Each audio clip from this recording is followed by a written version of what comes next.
Cool Figure TV. Revolutionary salute. Revolutionary salute. Like, share, subscribe. Welcome to the House of Revolution. You know, I'm your humble host, the Yao Mean of Revolution. Iran Supreme Leader draws the line in the sand, refuses to be bullied to the imperialist Trump. Before we get into that, be sure to wipe your feet. That means hit the like button. You in the House of Revolution. Like, share, subscribe, support the platform. Y'all, well, revolution is a way of life. A revolution is for breakfast, lunch, and dinner. I got some revolutionary dinner for y'all. Iran standing tall through it all. Trump's humiliated. He's going to have to start a war to save face. Let's get right to the content. Salute. Iran just humiliated the Trump administration during the talks in Oman.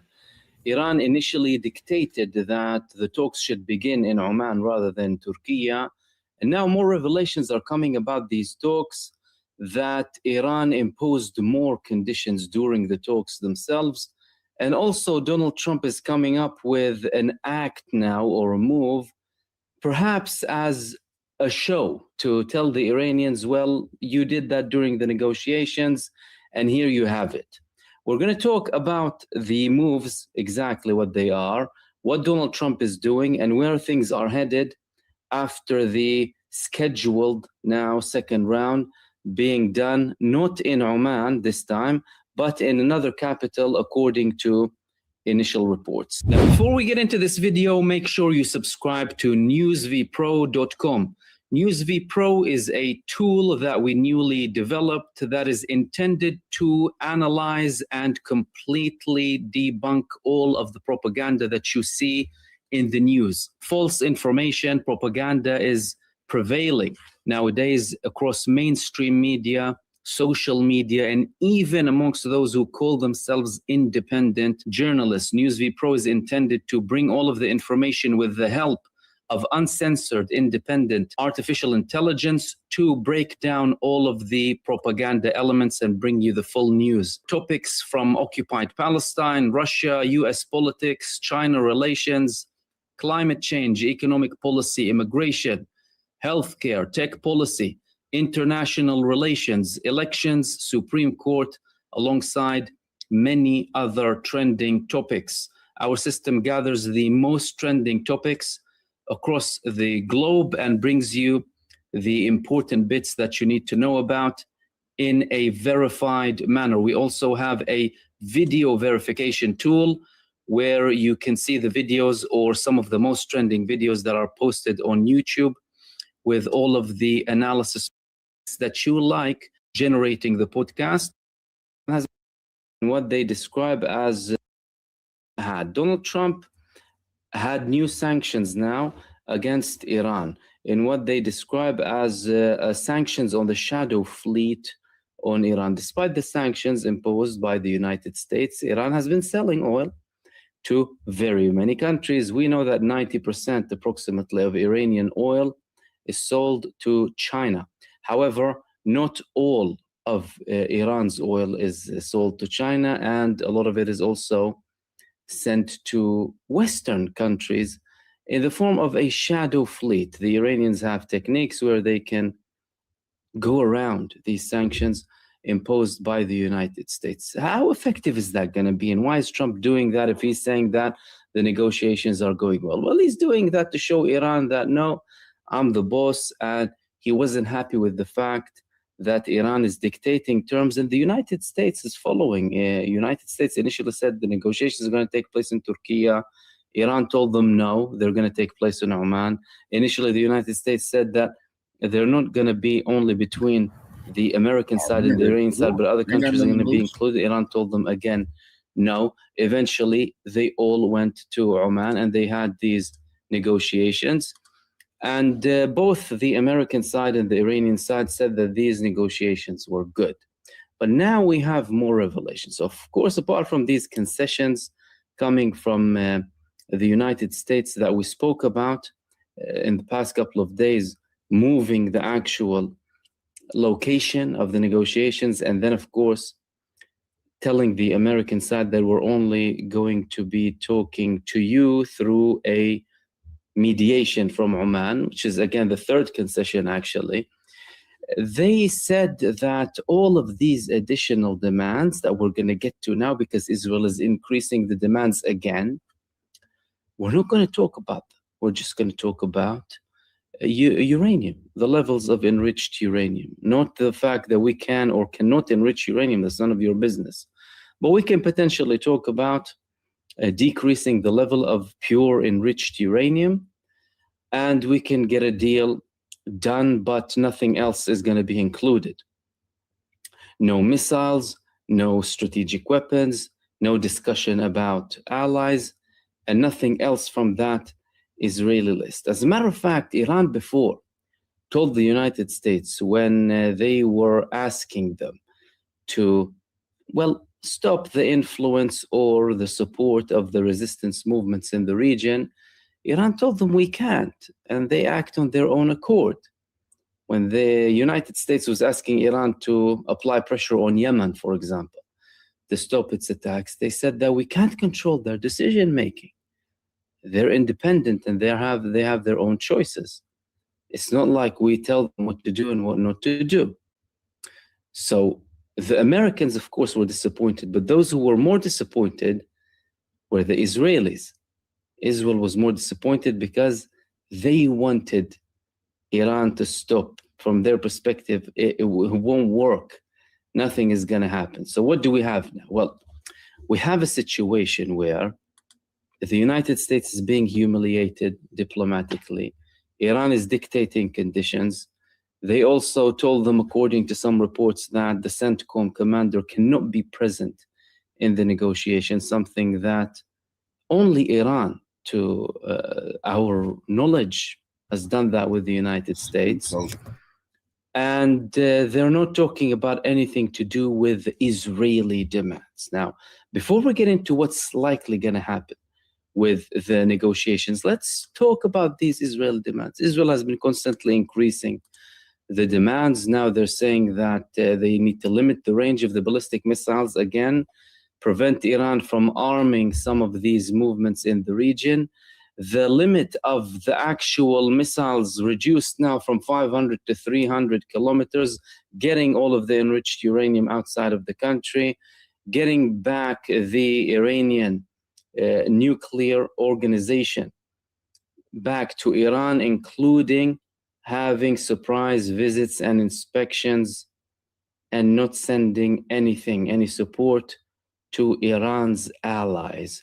Anything apart from that, according to Israel, is not going to be acceptable.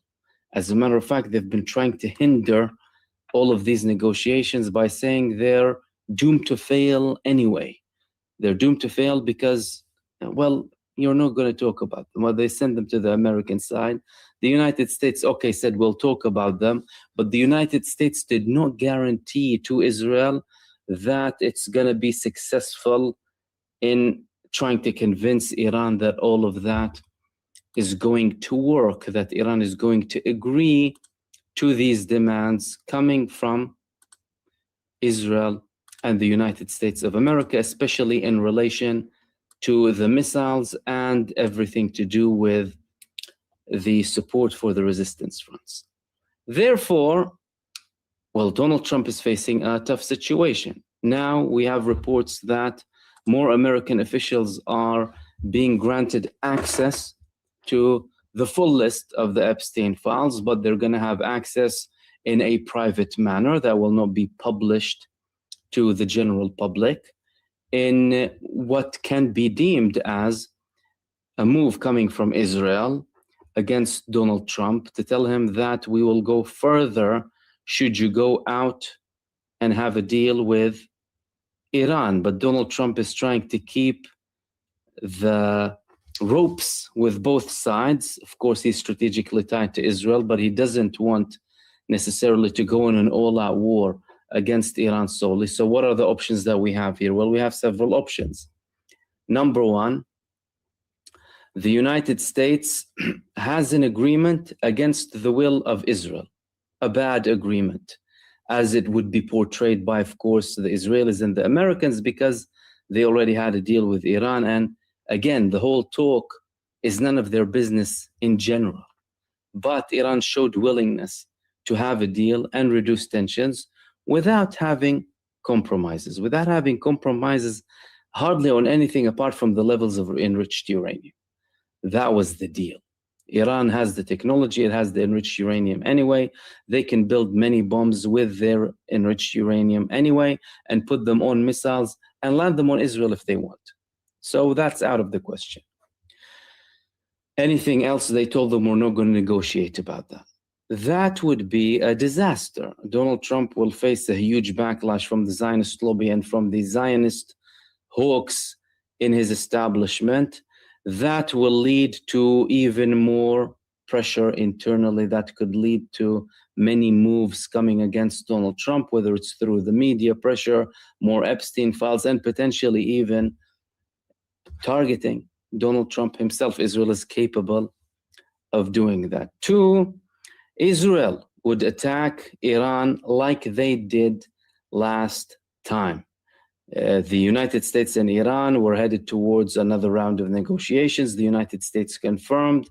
Israel considered it to be a failure, and they attacked Iran. The United States wasn't as deployed as it is now, but during the final days, they carried out an attack against Iran with Israel in what looked like at the time a rescue rope for Benjamin Netanyahu, because he couldn't handle the missiles landing on Israel without, of course, achieving any of the declared war objectives against Iran, taking down the establishment, getting rid of Iran's nuclear program, and getting rid of their strategic missile capabilities, and also having a freedom of navigation or flight in Iranian airspace to target any location that they want. They were boasting about it at the time, the Israelis, that they are in a new era now where they can target Iran whenever they want. None of that happens. That's the second option, and the United States will be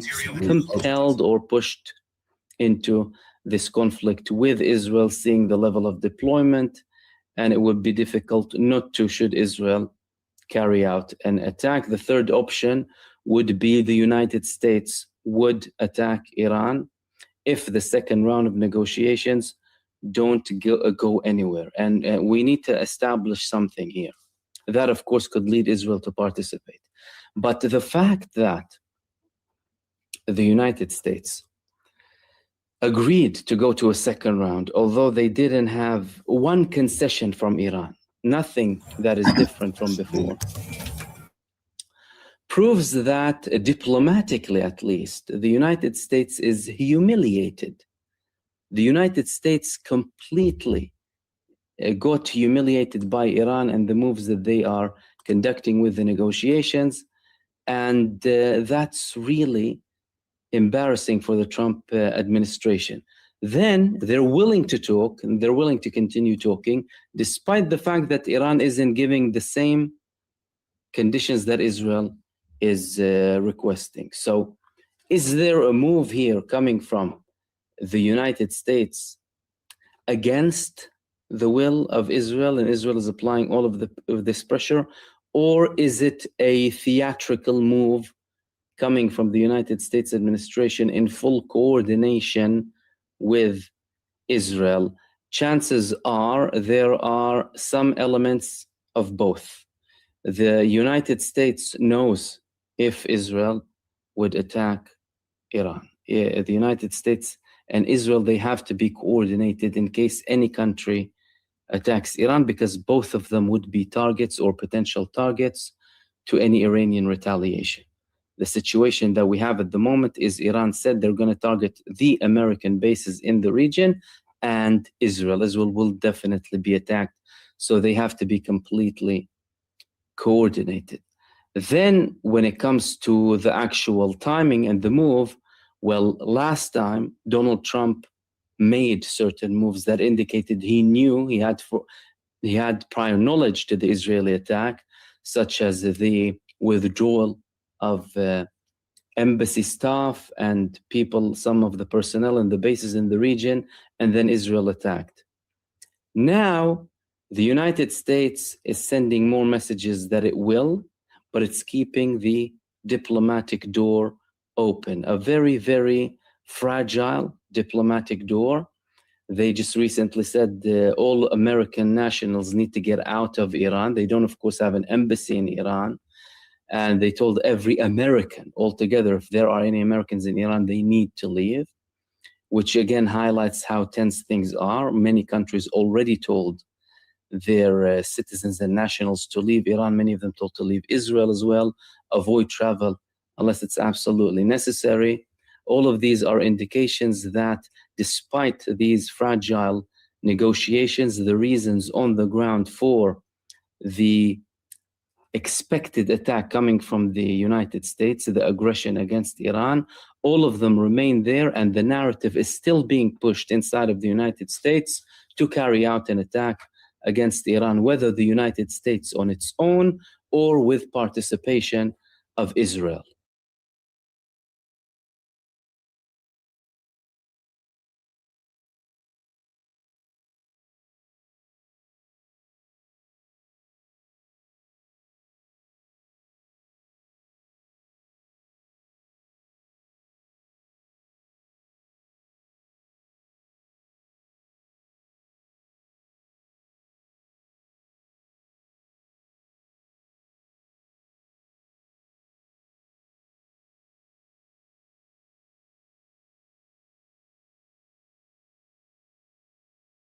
Hello, everyone, and welcome to Geopolitical Trends. Right now, the US has moved more military ships and weapons to the Middle East than it has in over a decade. And Iran's leader, Ali Khamenei, just made a scary warning. He didn't just say Iran will fight back. He said there will be a regional war. That's way worse. And here is the thing nobody else is talking about. This could spread way beyond just the US and Iran. In the next few minutes, you are going to learn why Khamenei's exact words are so important, what the US military buildup really means, and the one country in the Middle East or West Asia that nobody is watching could make this situation a lot worse. Because this isn't just two countries fighting anymore. This could turn into a huge war that spreads across the entire region and affects all of us. So stick around. I'm going to explain what is really going on. Let's start with the basic facts. You have several countries and groups that matter here. There is the United States under President Trump. There is Iran and its military forces. There is Israel, which has attacked Iran before.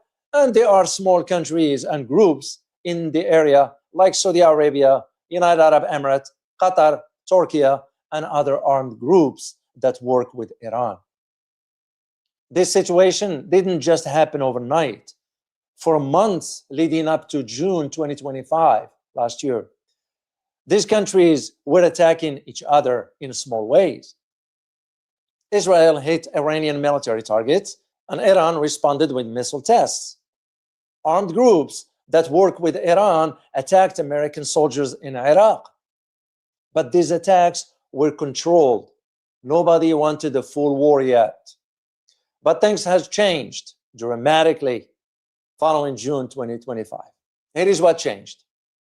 In June 2025, last year, Israel launched a surprise attack on Iran's nuclear facilities, starting what became known as the 12-day war. The US struck nuclear sites at Natanz, Fordow, and Isfahan. And the United States later joined also Israel with massive bunker buster bombs. Iran retaliated with nearly 900 ballistic missiles and over 1,000 drones. The conflict ended with ceasefire on June 2024, 2025, but it fundamentally changed the region. Then came the protests, starting in late December 2025. Massive protests erupted across Iran over economic collapse. The Iranian government cracked down brutally, and estimates of deaths vary widely, from Iran's official count of 3,117 to estimates by human rights organizations of over 6,000 confirmed deaths during the worst days in early January 2026. Medical professionals inside Iran reported even higher figures, with some networks of doctors estimating between 16,000 and 18,000 deaths. Trump threatened military intervention if the killing continued, telling protesters, and I quote, "Help is on its way," end of quote. And that's when Trump sent more military ships and weapons to the Middle East. The USS Abraham Lincoln Carrier Strike Group arrived in late January 2026. This includes aircraft carriers, destroyers, and big ships. When you move this much military power to one place, it is not just a threat. It's getting ready for potential war. This is serious. The assumption that breaking down for years after previous confrontations, people thought both the United States and Iran would keep fight small.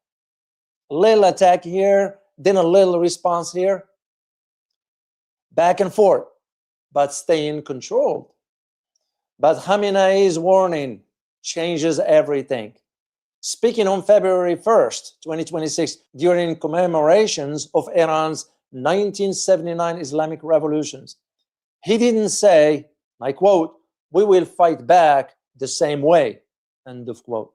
He said, any American attack will cause a regional war. That's different. That is a huge threat. When Iran's leader says something like this publicly, it's not just talk. It's a message to all Iran's armed groups and allies. You can now do a lot more. That's what a regional war really means. It means everything could explode at once. Understanding Khamenei's warning. Let's look at exactly what Khamenei said and what it means. He warned against any attack on Iran, not just attacks on certain targets, not just attacks on certain places, any attack. That's a bright red line. He's making it clear, if you attack, there will be big consequences. Compare this to what Iran did back in April 2024, when Israel bombed Iran's Damascus consulate, killing IRGC commanders. Iran responded with Operation True Promise, launching over 300 drones and missiles at Israel. But that response was measured and controlled. Iran even gave advance warnings so countries could prepare their defenses. About 99% of those weapons were intercepted. This was Iran showing restraint while still responding. This is totally different now. No warnings, no controlled weapons, just a direct threat.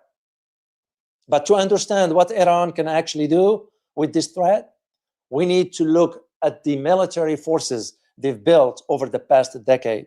And it's stronger than most people realize. Iran's armed groups and military power. Iran doesn't fight the way the United States does. They use armed groups in other countries to take part in the fight. Let me explain who these groups are. In Iraq, they are militias, armed groups that work with Iran. These aren't small or weak. There are tens of thousands of fighters. They have advanced weapons and drones. They've already been attacking American soldiers in Iraq. In Syria, Iran has military bases where they make and store weapons and drones. It's not hidden. Israel has attacked these bases several times. Then there is Hezbollah in Lebanon. This is a big deal. Hezbollah is an organized armed group. Estimates vary widely, but experts assess Hezbollah has between 30,000 to 50,000 fighters, though the leaders Naim Qasim has claimed that the groups had more than 100,000 fighters. More importantly, Hezbollah possesses an enormous rocket arsenal estimated between 120,000 to 200,000 rockets and missiles. If Hezbollah fully joined the war, they could attack Israel and also attack American ships and Saudi/Qatari targets. What about Yemen? In Yemen, a group called the Houthis, or Ansarullah, backed by Iran, has shown they can launch drones and missiles at ships in the ocean. They've already stopped some ships. In a real war, they could shut down shipping lanes that are important to the whole world. Here is the important thing people are missing. These armed groups aren't separate. They work together as a coordinated network. When Khamenei says regional war, he's basically telling all of them they have authorization to attack at the same time. That's not a war between two countries. That's a war spread across the whole region. What does the United States military buildup actually mean? Now, let's look at what the US is doing. This isn't just a defensive move. The Trump administration is moving military assets for a reason. The US has deployed the USS Abraham Lincoln Carrier Strike Group, which includes big aircraft carriers that can launch F-18 Super Hornet and F-35 fighters. These ships can launch planes that can attack Iran within just hours.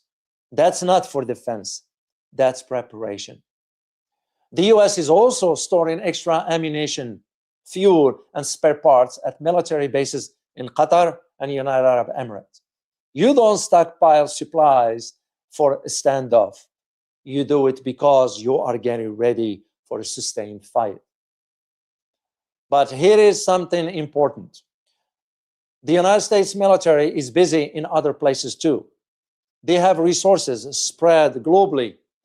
So while the US has a strong air and naval power in the Middle East, the composition is different than it was during the Iraq War. This means if there is a war, it would likely be fought mostly with planes and missiles from the air and sea. And Iran understands this, which is why Khamenei threats make sense strategically. He is saying, you can bomb us from the sky, but we will fight back through our armed groups across the whole region. It's a way to balance the US advantage. But there is one more piece to this puzzle. One thing that could neither the US nor Iran completely control, and it could make everything much worse. The wild card, what Israel might do. There is one more country in this situation that could change everything. Israel. Last year saw unprecedented direct conflict between Israel and Iran. The 12-day war in June 2025 fundamentally altered their relationship. Israel struck first, targeting Iran's nuclear facilities and military sites. Now that Trump is back in Israel again, Tel Aviv's thinking might change. Trump's first time as a president, he supported whatever Israel wanted to do. Israel thinks that will happen again. So here's a scary scenario. What if Israel decides to attack Iran's nuclear facilities once again? Even though they were damaged in June 2025, Iran has been working to rebuild them. Another strike could trigger an even larger response. That would be huge. Iran wouldn't be able to just use armed groups to respond.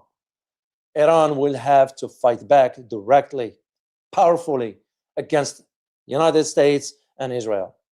And if that happens, you will have a real three-way war between Iran, Israel, and the United States. Plus, all armed groups fighting at the same time in Iraq, Syria, Lebanon, and Yemen. That's not a regional war. That's a complete disaster. And it will affect everyone, of course. Oil prices will go way up. Shipping through important ocean areas will stop. Supplies for things we need will run out. This wouldn't just be a Middle Eastern problem, it will affect the whole world. And what do intelligence experts think? Well, right now, both the US and Iran seem to be making threats and moving pieces around, but not actually preparing to fight today. The situation remains tense, but not immediately explosive. But that can change fast. One small mistake, one attack that goes too far, and everything could blow up. History shows us this pattern.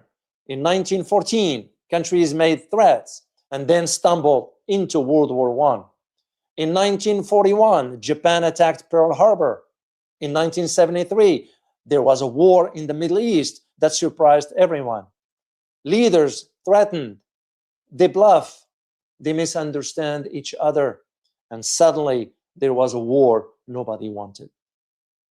Let's put all pieces together. The US has moved significantly military power to the Middle East, showing it's ready to act if needed. Iran has said it will start a regional war if attacked, which means all its armed groups will fight at once. Israel is ready to act if it chooses to. And caught in the middle are several countries in the region. Each one could become a war zone. Khamenei's regional war warning isn't just talk, it's a real strategic choice. He is saying that Iran won't keep things controlled and small anymore. Instead, he's betting, what if war spreads across the whole region through armed groups in multiple countries? The US will have a much harder time achieving this objective.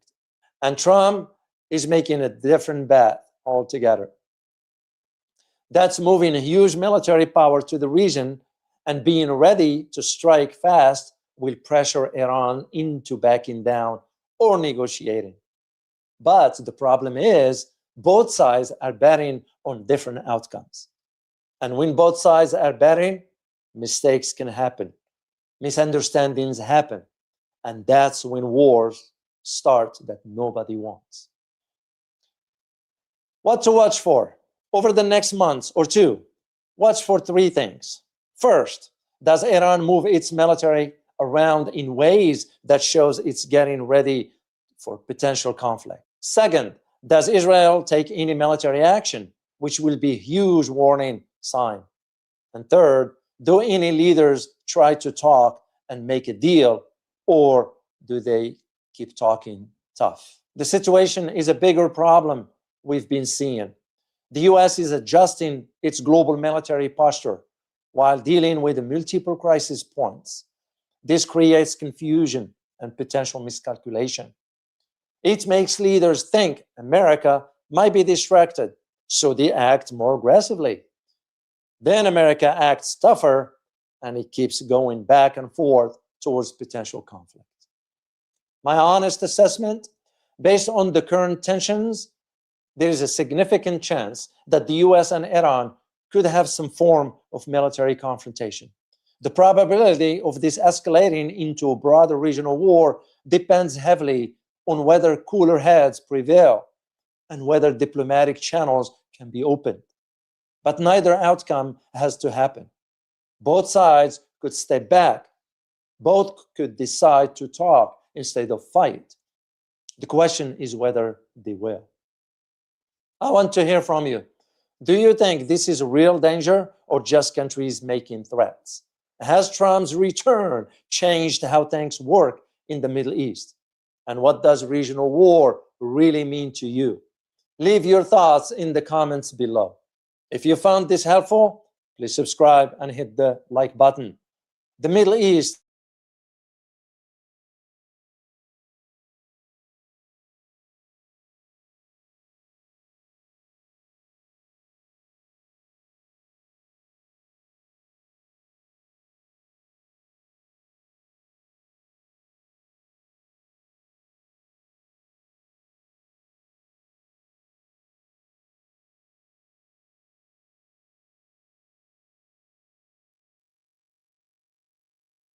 old version of it. This is Iran just unveiled a game-changing weapon the Khorramshahr 4 ballistic missile. I have a picture for you here. Here it is. Yes, this is the new one, not the ones from the old version of it. This is the new Khorramshahr 4 missile, which is capable of hitting targets about 2,000 kilometers away with a pinpoint accuracy. That is the important factor here. So, and this one is now deployed at a new Revolutionary Guard, the IRGC base, as tensions with the US reached a critical point.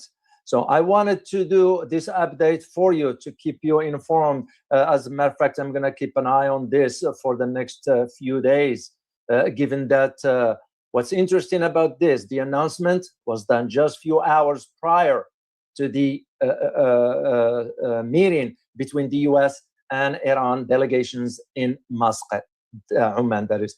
That's the interesting, and that's why it's so shocking to the US, surprising, but also the nature of this weapon.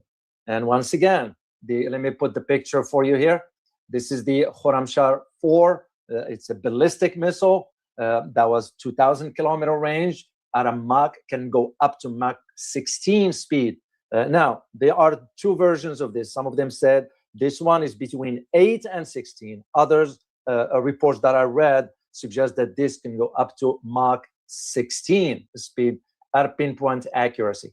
The pinpoint accuracy, which another thing that drew my attention into this. Why is this important? Why is this important? This particular word, pinpoint accuracy. When you read this, you're going to automatically have to think of something that China produced, the Beidou system, the GPS system, the navigation system that the Chinese use. Because remember, the Iranians have dropped GPS back then and used the Chinese. To my knowledge, based on what I read about the Beidou, it is that accurate. Actually, as a matter of fact, one of the information that I had a chance to read described how close the accuracy. It can be off by 1 meter, 1 or 2 or 3, somewhere around that, which is nothing when you think about a large target. Like even if it goes to up to 20 meters, still nothing in comparison to a big target. And that is, to me, the reason why when it says that this particular ballistic missile that Iran now revealed has some sort of a pinpoint accuracy. So the question, not the question, but rather you think about this deployment, which marks now a dramatic shift in Iran's military doctrine that goes now flipped from defense into offense. We're looking at a first strike capability here. This is not a small matter, because this is happening as the US is conducting some naval drills. And I'm going to share a clip with you from a news outlet where a spokesperson for the Central Command was interviewed about this, and we're going to do it in a second here. And as I said, this particular revelation about the Khorramshahr 4, this is the one. This is, once again, just for the record, this is not from the old version that was done before the Khorramshahr 3 or 2, I believe, that was done a year ago, almost. This is the new one. It just been revealed recently. And this comes days before the critical negotiations, which is going to start tomorrow. As a matter of fact, right now is 12:30 here in Texas. It is about, I think, it's 11 hours ahead in the Middle East or West Asia, that is. So the first early hours, this is where the meeting is going to be taking place in Oman between Iran and the United States. And the move, in my opinion, as a geopolitical analyst, and thinking in terms of what does it signal? What message Iran or Tehran is sending? And this, given the proximity to the timing of the negotiations, tells you one thing specifically, is that Iran is intended or intends, like it's planning on conducting the negotiations on one hand, okay, but also conducting the negotiations and coming from a position of strength. This is where you have to put it in perspective. And once again, you think about the range of this missile. I keep going back to the missile because it's crucial. And ballistic one, if you remember back then, and Iran, it's not surprised at this because Iran saw this before. Remember, I'm going to take you back to the invasion of Iraq. What did we do? I take you back to 2011. What did we do? We moved the three aircraft carriers near the Persian Gulf. 3. Iran weren't intimidated by this. But with the deployment of ballistic missiles, the dynamics change somehow. So let's play a clip, and I'm going to do a translation for you, but I'm only going to play a few minutes because it's about 11 minutes when I'm going to spend the entire time on this. But I want to just to share this with you here. Let me put it in the screen for you first.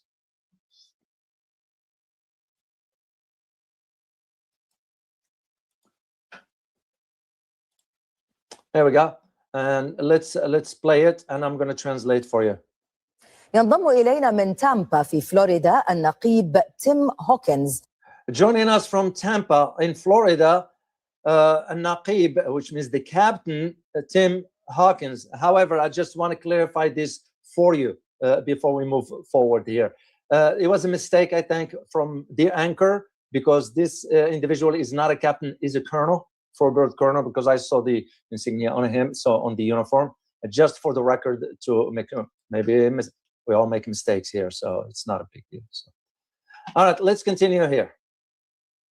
المتحدث باسم القيادة المركزية He is the spokesperson for the Central Command. للقوات الأمريكية. سيد تيم هوكنز، هل اكتمل الحشد العسكري الأمريكي؟ Mr. Tim, and if you notice here, this is the four-bird colonel rank, so that's why it drew my attention. Her question is, did you complete the sort of the deployment of your forces في المنطقة in the region? And it will be a pause here because of the transmission of the. Well, first of all, thank you so much for بداية First, let me thank you for inviting me here. شكرا جزيلا للاستضافة. أنا لن أتحدث عن قوتنا سوى I do not talk about the details of our forces except القول بأنه لقد كان هناك قوات إضافية except to mention that there were additional forces دخلت إلى المنطقة that have entered the region. وتركيزنا منصب على أماكن ومجالات And our focus is specifically on specific locations. محددة. أولا الاستمرار Determined and specifically determined locations. بحماية قواتنا، هذه قمة أولوياتنا. ثانيا نحن محددة. أولا الاستمرار بحماية قواتنا. First of all, the priority is to protect our forces. هذه قمة أولوياتنا. ثانيا This is at the top of our priorities. نحن نقوم بحماية المصالح الأمريكية. Second, we are protecting American interests in the region. قد رأيتمونا نفعل ذلك مؤخرا. You have noticed that we've been doing this recently. بغارات ضد تنظيم الدولة. For example, we conducted airstrikes against the ISIS. Remember, now it's going to be this idea of ISIS. نريد أن نمنع عودة تنظيم الدولة في Because we wanted to prevent the return of ISIS سوريا. وأخيرا in Syria. لدينا قوات في المنطقة ما زالت تعمل عن كثب مع حلفائنا. And to add to this, we still have forces that they are working with our allies. وشركائنا الإقليميين، وذلك لدعم الاستقرار في الشرق And this to promote stability in the region. الأوسط. أكملنا للتو تمرينات ثنائية مع المملكة العربية. We just completed joint military drills with the Saudis, Saudi Arabia. السعودية في البحر الأحمر. In the Red Sea. That's where the drills were conducted. هذه مجالات مهمة ما زلنا نعمل عليها ونركز عليها. We're still working on this and focusing on this one here. وما هي خططكم بشأن إيران سيد تيم؟ Mr. Tim, what are your plans regarding Iran?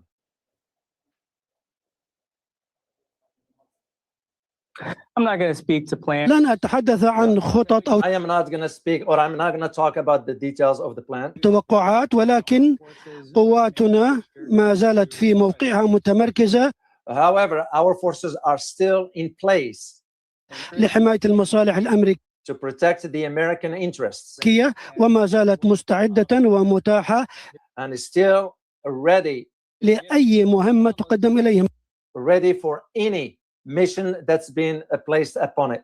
الآن هذه المهام هي روتينية وعمليات And these particular missions are routine. روتينية. وقد نشرنا مؤخرا مقطع فيديو على الإنترنت يظهر حاملة الطائرة الأمريكية إبراهام لينكولن تقوم. Recently, we have released a clip on a video that's showing the USS Abraham Lincoln بعمليات طيران قد that's conducting some maneuvers, especially with the fighter jets taking off. يظن البعض بأن هذه عبثية ولكنها هي عملية تجري بشكل منظم. Some are thinking that this is like chaotic, but in reality, this is well-organized procedure. من قبل قواتنا على متن هذه السفينة وهذا تركيزنا أي القيام. And this is our focus. بهذه العمليات اليومية وأن نكون جاهزين لأي. And this is because we want to be ready and just in case for whatever needs to be done.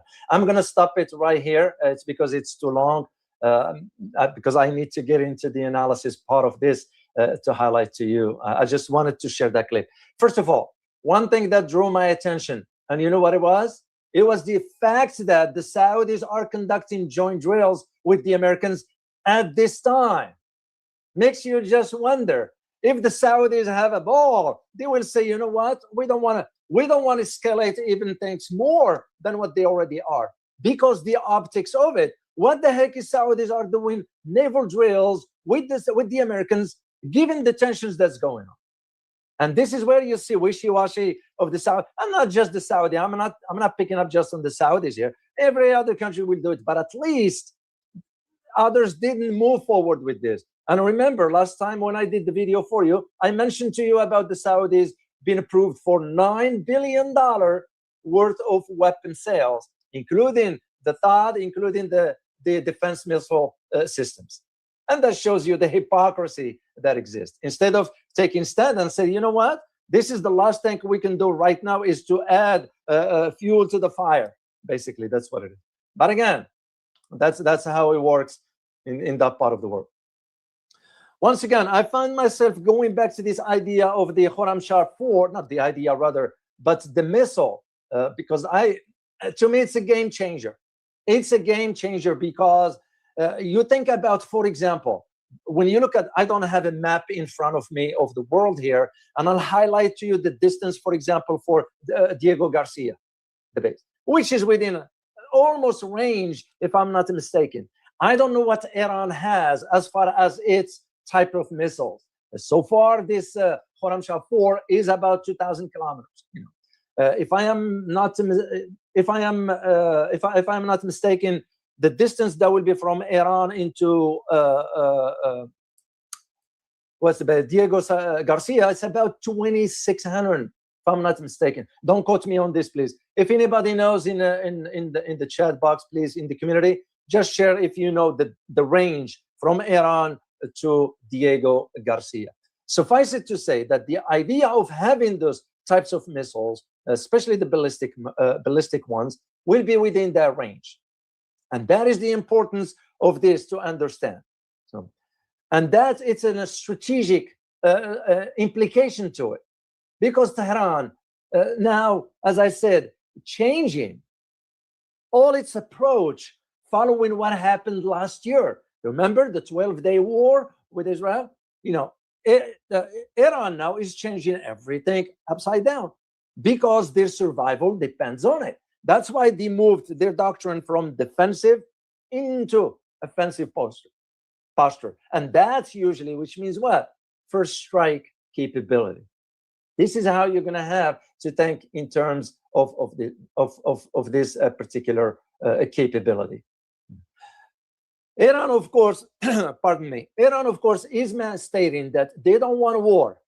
And there are those who are mistaken that by Iran accepting negotiations, thinking that it capitulated to the Americans. No, it did not. I'm here to tell you, it did not.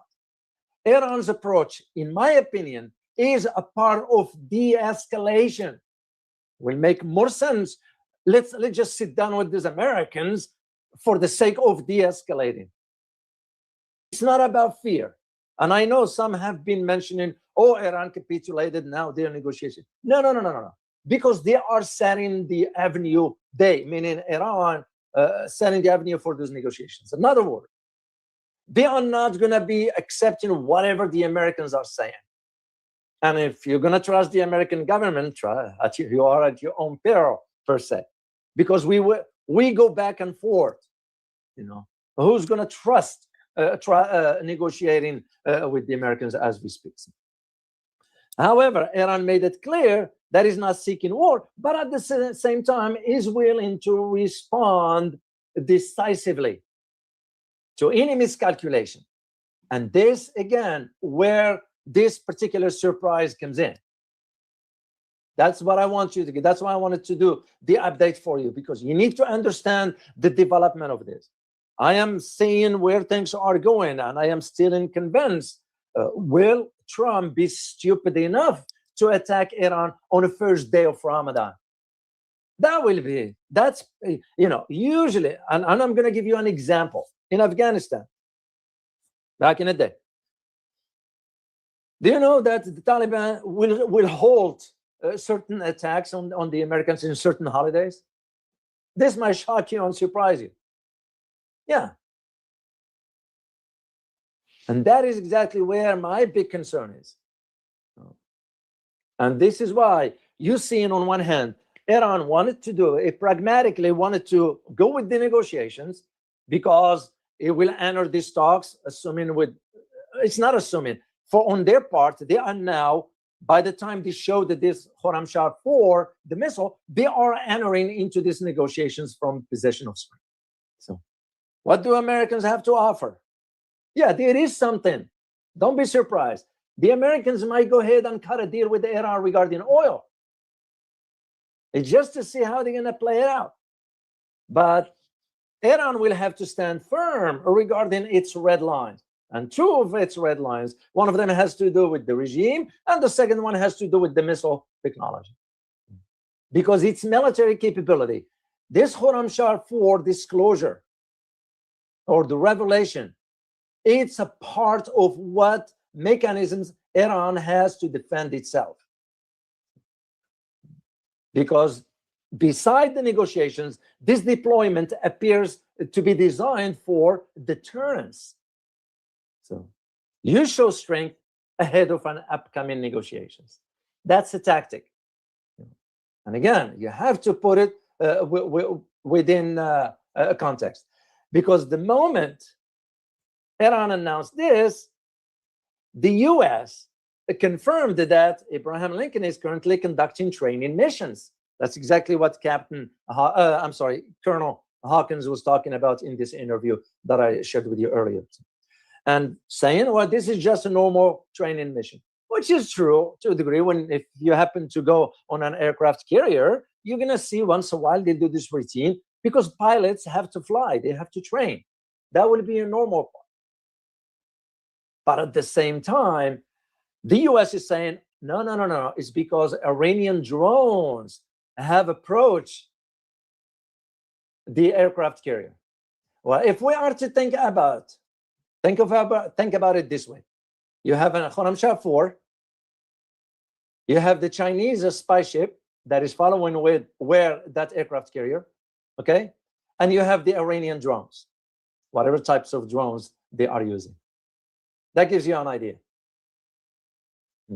Because the whole idea of this is to push forward regarding this to push forward against this American military buildup. Because we still, remember, we just added more forces into that. And that's exactly what the Colonel or Captain Hawkins has argued in that clip that I shared with you. Regarding the encounters in the Arabian Sea between the US forces and the Iranian drones, there is a lot going on right now.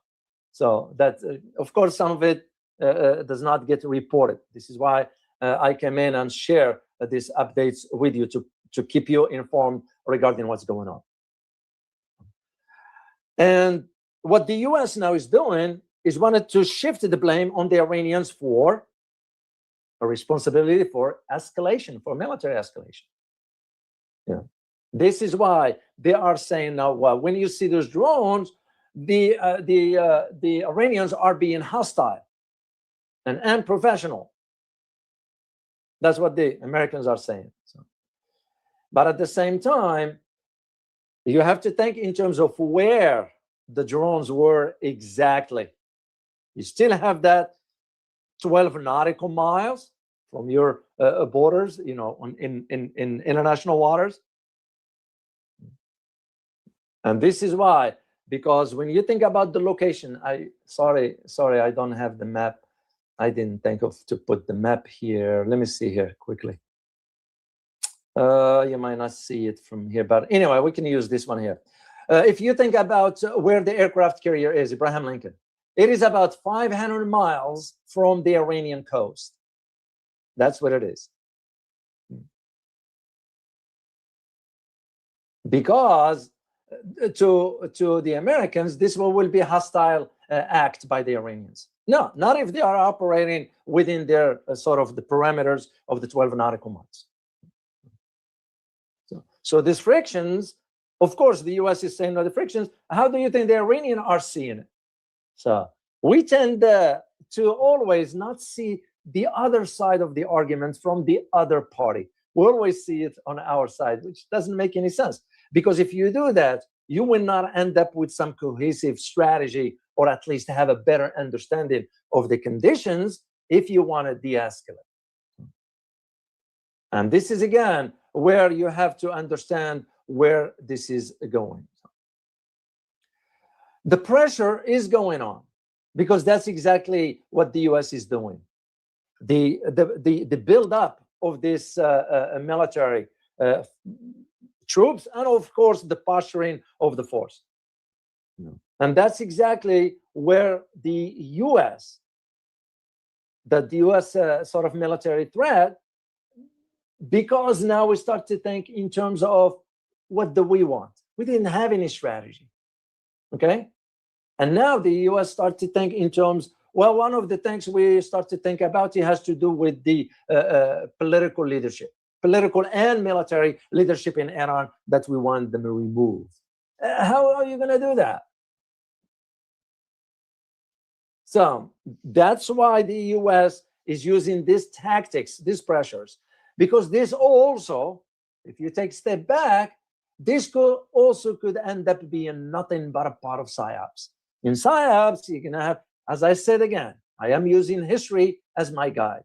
I go back to 2000, after the invasion of Iraq, and in 2011, especially in 2011, when 3 aircraft carriers were near the Persian Gulf. This is why, to the Iranians, so what? You know, bring it on. We will deal with it. And that's exactly what the purpose of this displacement on about the Khorramshahr 4, sort of the message it is sending. Of course, to Donald Trump, he is looking at it from, oh, I'm going to just put more pressure. At the same time, the diplomatic efforts are continuing. I don't know. It's because even the delegation that is now is in Muscat is going to talk with the Iranians. They have not received, to my knowledge, they have not received any guidance as to what the president wants to achieve. It's because the military action or the military option is still on the table. Because here is one thing that I need you to understand also. There is one particular individual is going to be attending these talks. You know who that individual is? Is General Cooper. He's the head of the Central Command. You ask yourself, what is a general is doing in a diplomatic negotiations? You know, you're always in a diplomatic setting. You don't have a military representation there. Those are diplomatic channels. Makes you just wonder why a general will be among the delegation that is going to Muscat for the negotiations. For thoughts. You just think outside the box, that is. And this, in my opinion, leaves us with one other aspect, especially when you think about if there is any strategy that the US is using. Because what Trump is doing now, he's trying to leave one door open. And you know what that door open towards? It is open towards regime change in Iran. That is exactly. And if you think how this is going to happen or how it is being even considered, is because the pressure from Israel behind the scenes. This is how the calculation is. However, Donald Trump, as of now, he hasn't decided on that. We've been on this road before so many years. They're not going to regime change. It ain't going to happen. It's because Ali Khamenei already, that's why he said what he said last time. He's warning that if Iran is attacked, it's going to become a regional war. Sort of read between the lines here. And this is, again,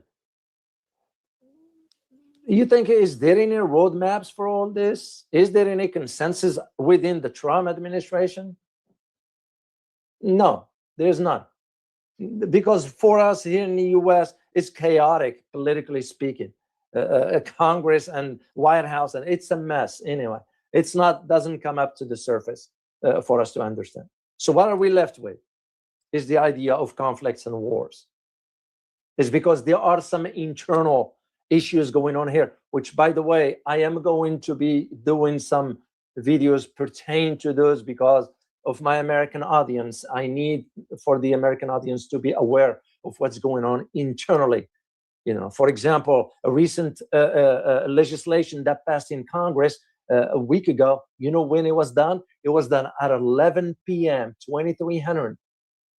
Who's up at 2300? And that's where Congress is passing this legislation, why everybody else is turned to Donald Trump's hyperbole about attacking Iran and so forth. And this is, again, where this problem is. So the relations between, when you think about it, between Tehran and Washington's, as they move forward, it's getting more strained. And of course, once that aircraft carrier Abraham Lincoln made it to the vicinity, the area, of course, it's going to attract more questions as to where this is going. Will it succeed? Not necessarily. And this leaves us with one aspect, and I'm going to close with this because I want to do an update for you. And this has to do with two countries, Russia and China. What are they going to do this time around? It's a question that is worth asking. I'm not surprised, assuming that is confirmed, that the Chinese sent their spy ship. That is now following because the equipment in this ship is very, very, very advanced. I'm not even surprised that they will carry with them the advanced sonar systems that China developed, which can track every submarine, whatever it is. In addition to that, their Beidou, the global position system. And this is why, in my opinion, once again, just to reiterate the importance of when they said about Khorramshahr 4 accuracy, near accuracy, it's because of this system. That's the point. And that's, again, where you have to put this in perspective. So what Iran and Russia is going to do, I don't know. I don't claim to know.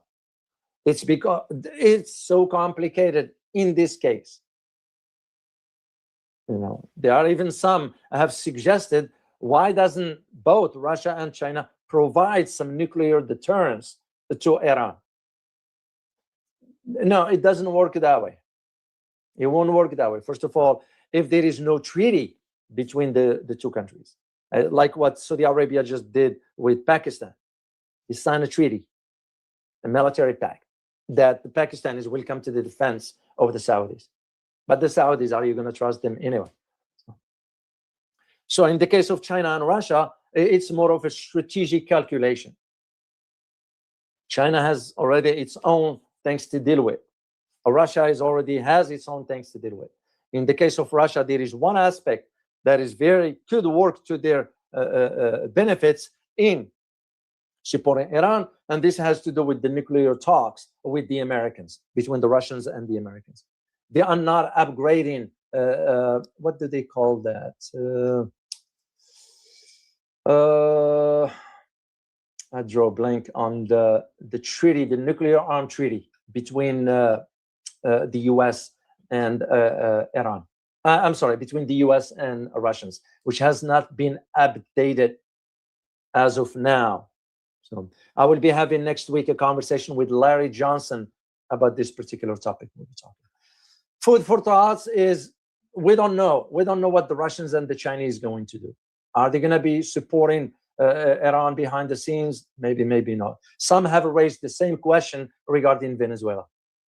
No. The case of Iran is completely different than the case of Venezuela, especially for the Chinese regarding oil. What China imports from Iran's oil, we're looking a massive amount of oil that comes out of Iran. And where does it come from or through? You're talking about the Strait of Hormuz.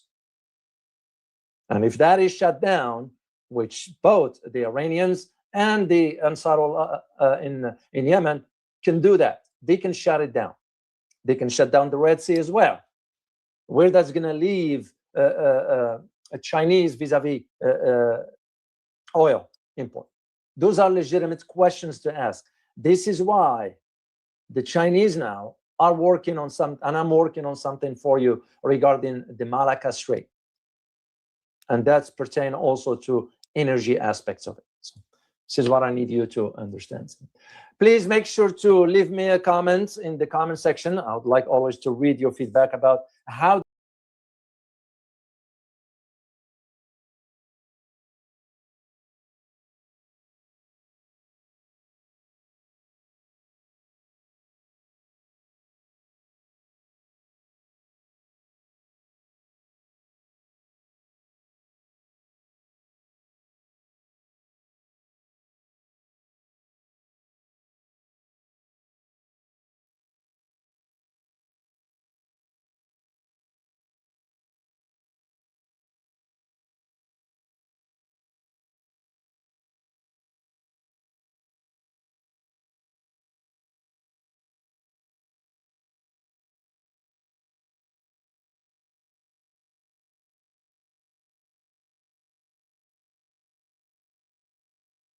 I think that the United States should be a bit worried because they're not alone. Iran is strategic for China's Belt and Road Initiative. And just last night, what did we see? We saw another Iranian Boeing 747 cargo plane heading en route to China and back once again over the night. So the United States is sending an unprecedented level of military hardware around Iran right now, despite the fact that they say everything is so peachy. We want to have diplomacy. We want to have negotiations. Yeah, I'm calling BS on all of that because in addition to the past week and a half, 2 weeks, 3 weeks of day-by-day coverage of all of the massive weapon shipments that we have seen toward Iran, right, we are now witnessing even more. And it's not small in any way, shape, or form.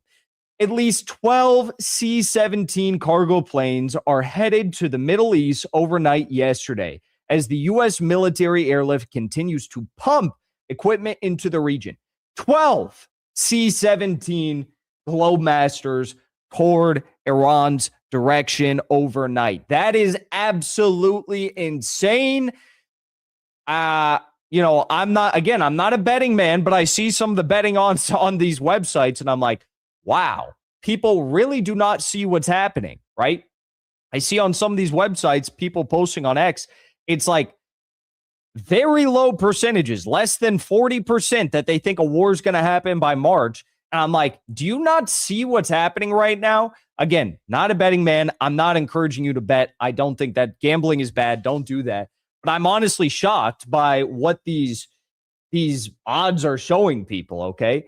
The White House and Pentagon have also officially announced that the aircraft carrier USS George H.W. Bush and its strike group are en route to the Middle East. So you now have the USS Abraham Lincoln, that carrier strike group, and you also have the George H.W. Bush. And the USS Abraham Lincoln already sent up one F-35 to, airstrike, air-to-air missile, fire a Iranian Shahed 139 drone doing reconnaissance work out of the sky. So they are sending another one there right now. Okay.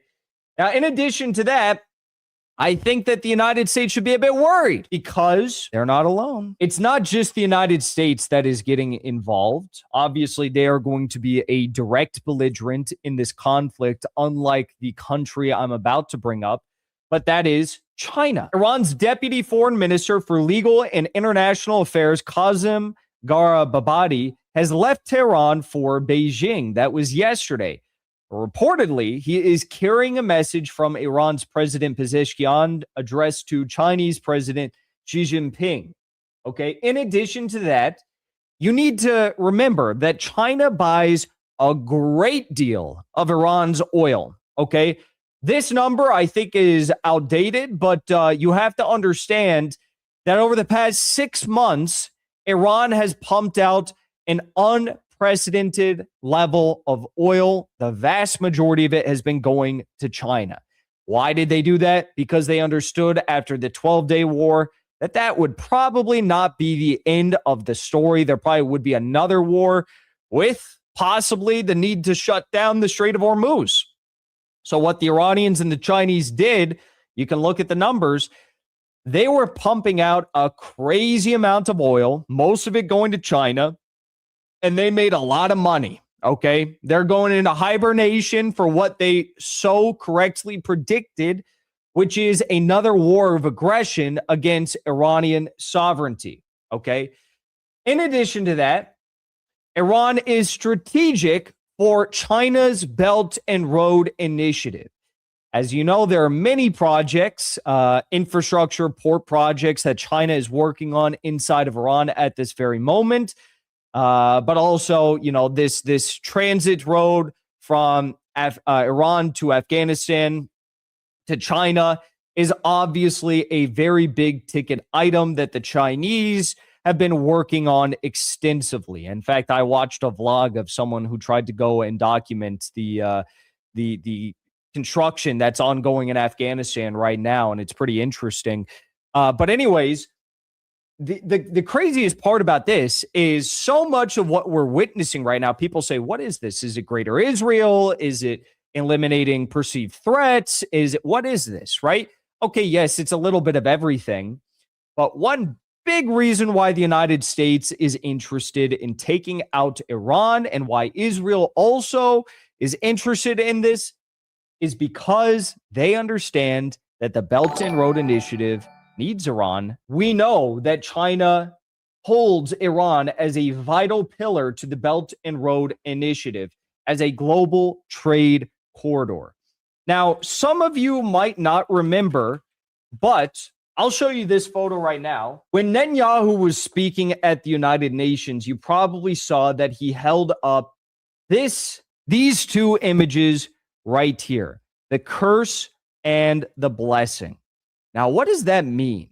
Because he's got Egypt in here, he's got Sudan in here, he's got Saudi Arabia in here, and it all goes right through here.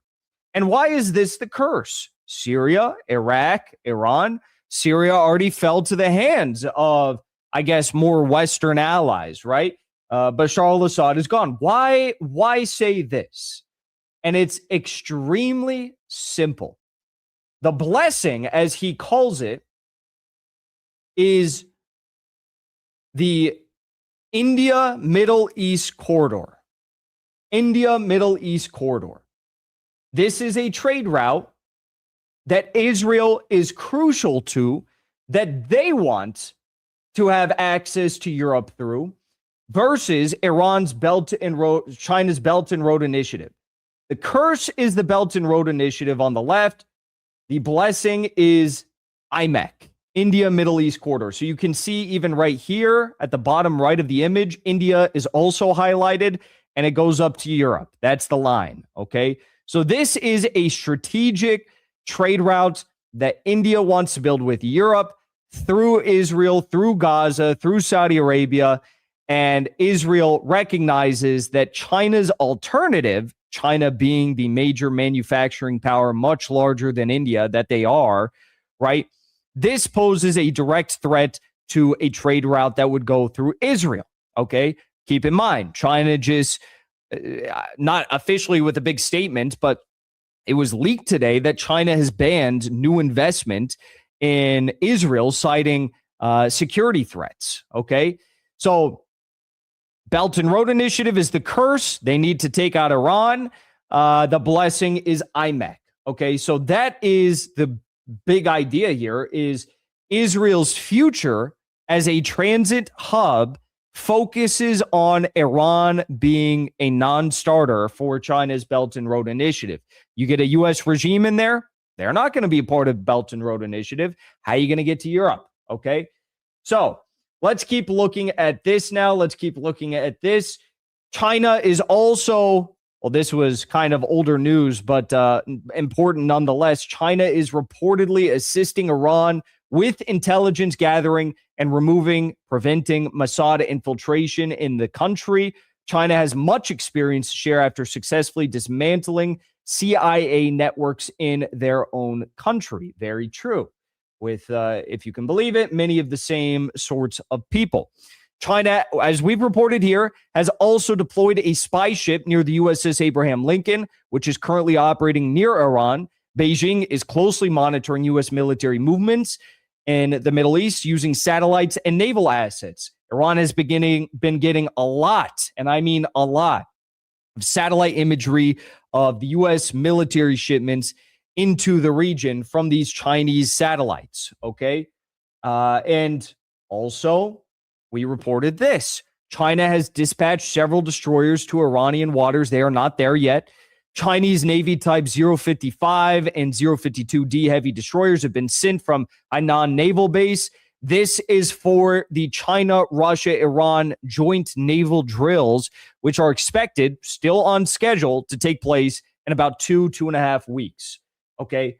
Now, the icing on the cake is that Iranian military cargo planes have been going back and forth, back and forth. This happened during the 12-day war, back and forth, not dozens, not, 20, 30, a few. Okay. A few. I will be realistic here. It's not a lot, but some.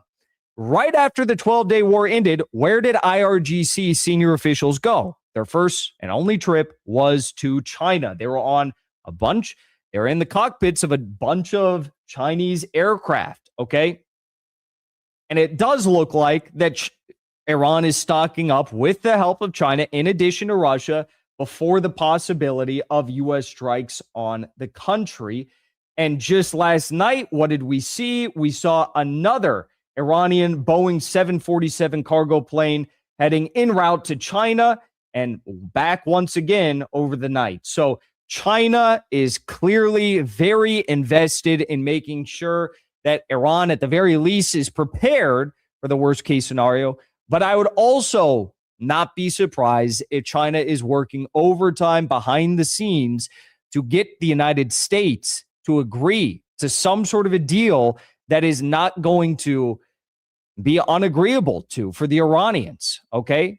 I do believe that China is working very hard right now to provide something, some ideas, some pressure against the United States to make sure that war does not break out. Because keep in mind, regardless of whether Iran wins, right? Regardless of whether Iran is victorious or not, war in Iran is not good for China. They understand that this was, likely to happen, but they are trying to prevent it, okay? And they understand that if it does break out, it's not going to be short. Why is it not good for China? It's not going to be short. They understand the Iranian mindset right now. They see what Iran sees. The Iranians, I'm sure, have been very clear that regardless of what the U.S. does, there will be a very big response in return. And that is a ladder I'm sure Trump will continue to escalate. But this is not going to be a tit for tat. If Iran's sovereignty is violated, if their soil is struck, They have many options at their disposal.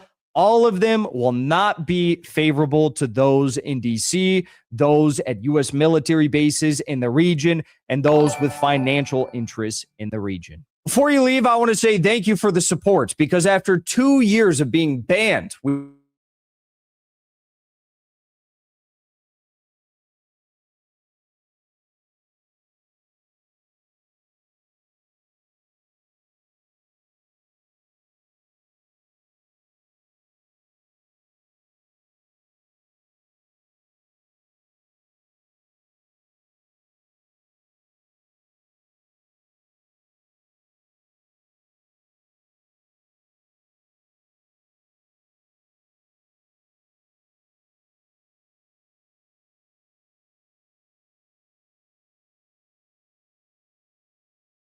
bans all new investments in Israel. Israelis plan to sue Chinese companies for refusing to invest. China on October 7th decided to ban investments in Israel. For the Israelis, that's got to be like worse than October 7th, 2023.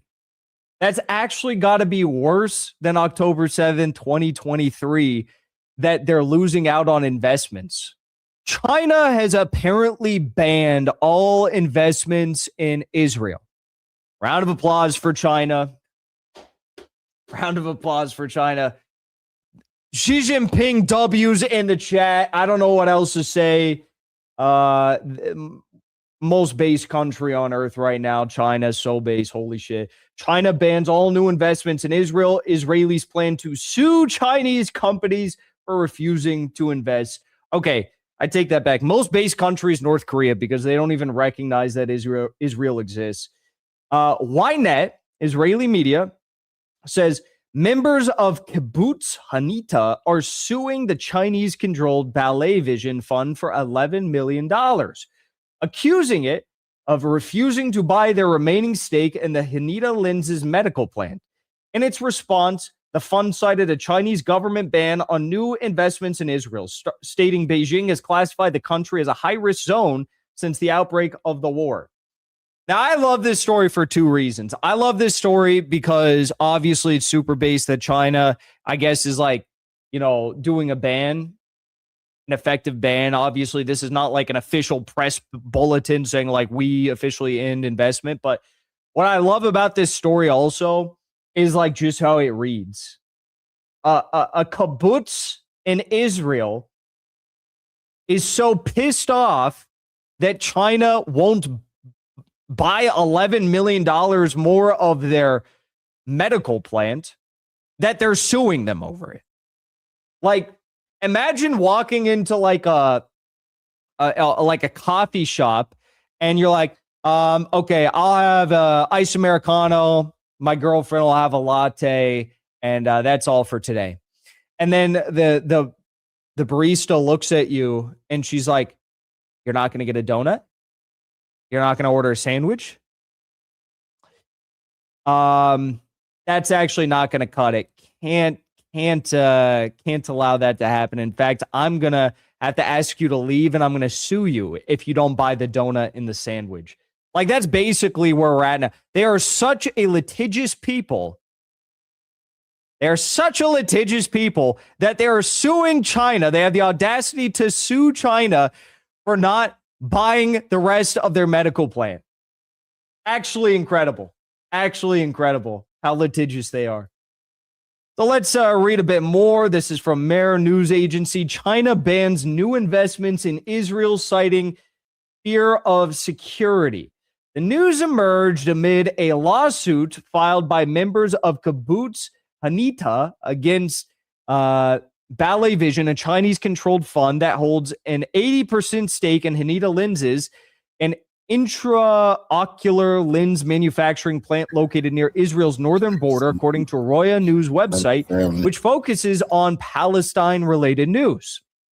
The kibbutz is seeking approximately $11 million, accusing the fund of failing to exercise an option to purchase their remaining shares as stipulated in a prior agreement. So they had an option to purchase shares and they're not doing it, so they're getting sued. Am I reading this correct? Does that just sound insane to you? According to a response letter from Ballet Vision attached to the lawsuit, the Chinese government has classified Israel as a high-risk area or a red category due to the ongoing situation in the region, specifically since October 7, 2026. This designation purportedly bars any new Chinese investments. And oh my God, wait. The jokes write themselves. You know, I almost wish that we weren't allowed on YouTube and we were streaming somewhere else because I can't do it. I can't say it. I can't do it. Let's just say it's October 7th all over again, folks. October 7th, it's Mao's revenge. China on October 7th decided to ban investments in Israel. For the Israelis, that's got to be like worse than October 7th, 2023. That's actually got to be worse than October 7th, 2023, that they're losing out on investments. This designation purportedly bars any new Chinese investments in the occupied Palestinian lands, rendering it impossible for the fund to proceed with the transaction. Liu Hujiao, director of Ballet Vision and acting CEO of Haneda Lenses, reiterated this in a December communication, noting that the restrictions have compelled reliance on shareholder loans rather than fresh capital injections. The fund also cited operational losses exceeding $15 million over 3 years and substantial debt as additional factors complicating the deal. Bro, I can't with this story. I literally can't with this story. It's so funny.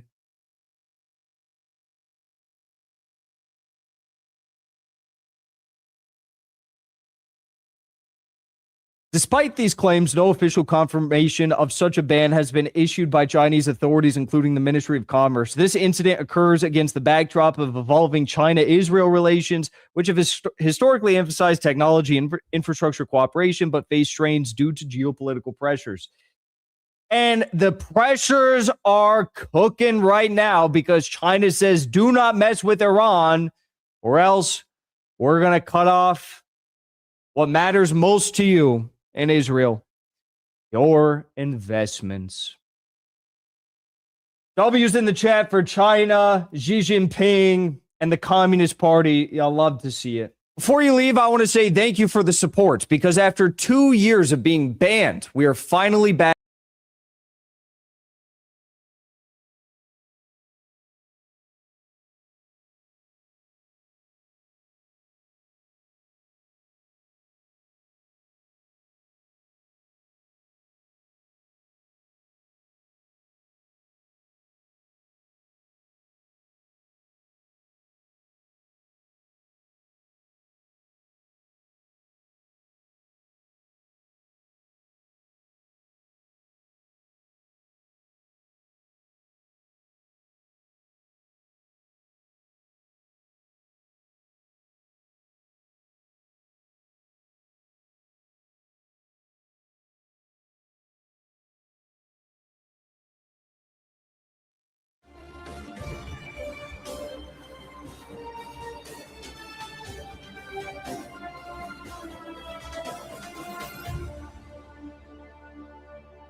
I'm Afshin Ratansi, and welcome back to Going Underground, broadcasting all around the world from the UAE in a world without a nuclear strategic arms limitation treaty, which expired this week. Emblematic of the growing danger to life on Earth was this week's USS Abraham Lincoln warship shooting down an Iranian drone in the Gulf 100 miles or so from this studio. The war may have begun by the time you are watching this, or Witkoff, Aragchi, Kushner talks in Oman may have postponed catastrophe.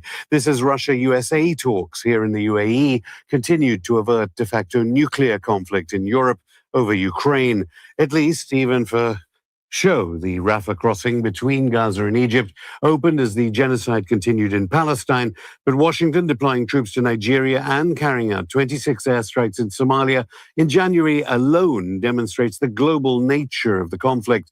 The UK-backed assassination of Saif Gaddafi in Libya, once Africa's richest per capita country before NATO nation destruction, was a testament this week to that. BRICS, for its part, showed strength by Iran, China, and Russia this week, signing a comprehensive comprehensive strategic pact against NATO aggression and economic warfare. Tying up everything is who really rules the NATO nations, and the latest 3 million Epstein files gave us a glimpse of who does. What shapes NATO foreign policy was on display in the files of convicted rapist and Israeli intelligence asset Jeffrey Epstein. Ari Ben Menashe worked in Israeli intelligence. He was cited by friend of the show, Cy Hirsch, in his book, The Samson Option, outlining Zionist nuclear suicide strategy. He joins me once again from Montreal in Canada. Harry, so good to see you again. As I said, a war in this region may have already begun by the time this is being broadcast. Before we go on to perhaps more important issues, what effect do the 3 million Epstein documents have on Trump himself, given that that's what Trump's opponents were hoping for? The Epstein files seem to be a distraction to everything else is happening in the world right now, and some of the material is out, some isn't out. We really don't. There's nothing about Trump really in what they released recently. Yes, and it's just a distraction right now.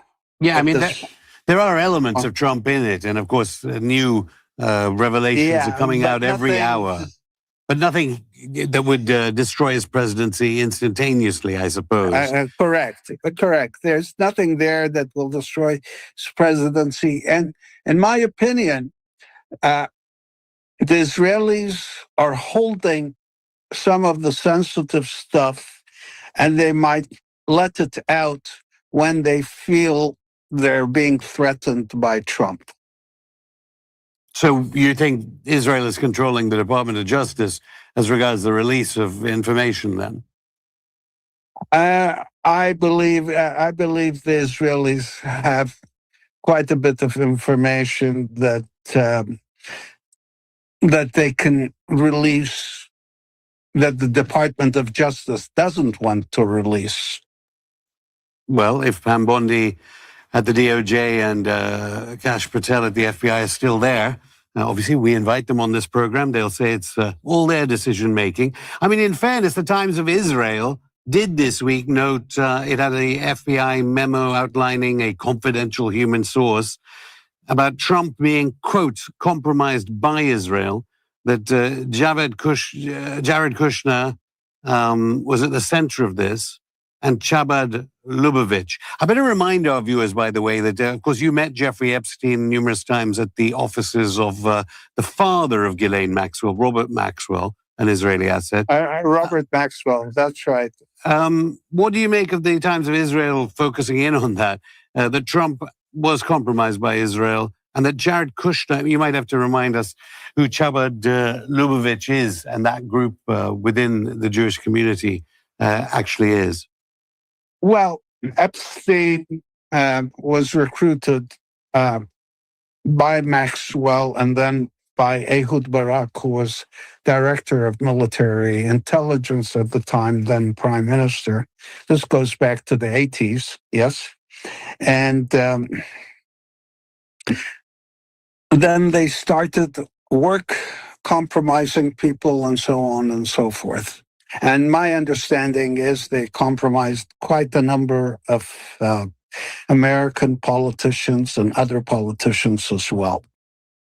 Which would explain the delay in getting this kind of information out in the first place. And that's right. Yeah, I should also tell our viewers, I mean, you're working now with Samir Hulia, a Palestinian in Ramallah, as regards all these different types of peace plans at the moment. Obviously, Tony Blair's name has been cropping up as a new governor of Gaza under Trump's plans. There was something about Tony Blair in these latest files. Ehud Barak, who you used to work for, he's walked out on this show for an interview. He's talking to Jeffrey Epstein, And Jeffrey Epstein is saying, Tony Blair has turned funny. I don't know if the money that Tony is getting is actually to Tony or to somebody else. He gets to pay some of the money to somebody else, because I hear gigantic numbers given to Tony, 5 million here, 10 million here. Tony's not making 30 million a year. And Barack says, but probably he gets the money and he leaves some of it to others, to some of the providers. Any idea what Tony Blair, what they're referring to as regards Tony Blair? And what do you think about Tony Blair being named as part of the Gaza border for peace? What am I supposed to say about that other than it's a wrong choice? And Tony Blair used to work for the Israelis. He used to have an office in East Jerusalem, and it was under the finger of the Israelis for quite a while. After he became prime minister, after he stepped down as prime minister. So I think Tony Blair is the wrong choice. And as regards the allegations you made that Jeffrey Epstein essentially was working for Israel, it's notable that in Britain, which struggles along economically as it pours its cash into the Ukraine war, noticeably there's been a big scandal about the British ambassador to Washington having to resign. He's actually been on this program, Peter Mandelson. In Parliament, Keir Starmer, who himself is funded by Israeli lobbyists, who is the Prime Minister of Britain, he said MI6 vetted the appointment of Peter Mandelson, who has had to resign over his friendship with Jeffrey Epstein. So why would MI6 not have warned the Prime Minister that, as you contend, Jeffrey Epstein was working for that Peter Mandelson would be consorting with an Israeli agent? They probably knew. What's that? They probably knew. They should have known, I think, but they're working together. It's fine with the Israelis. I mean, that's quite an allegation, of course, because MI6 would say it's working for Britain.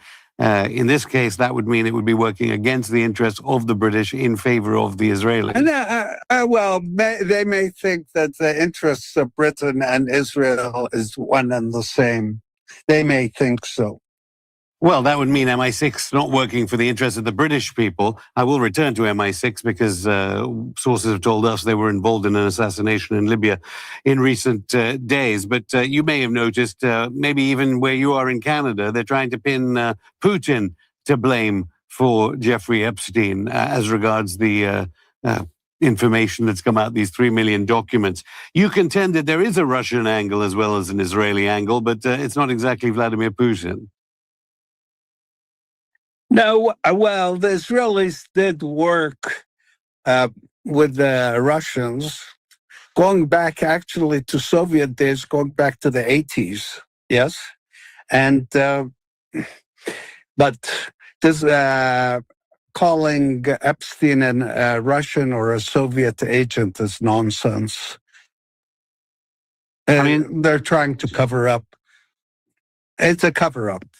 Yeah, trying to cover up for it. Poland's Prime Minister Donald Tusk, he just said it is Russia. That, of course, is Poland that didn't enforce the ICC warrant on Netanyahu.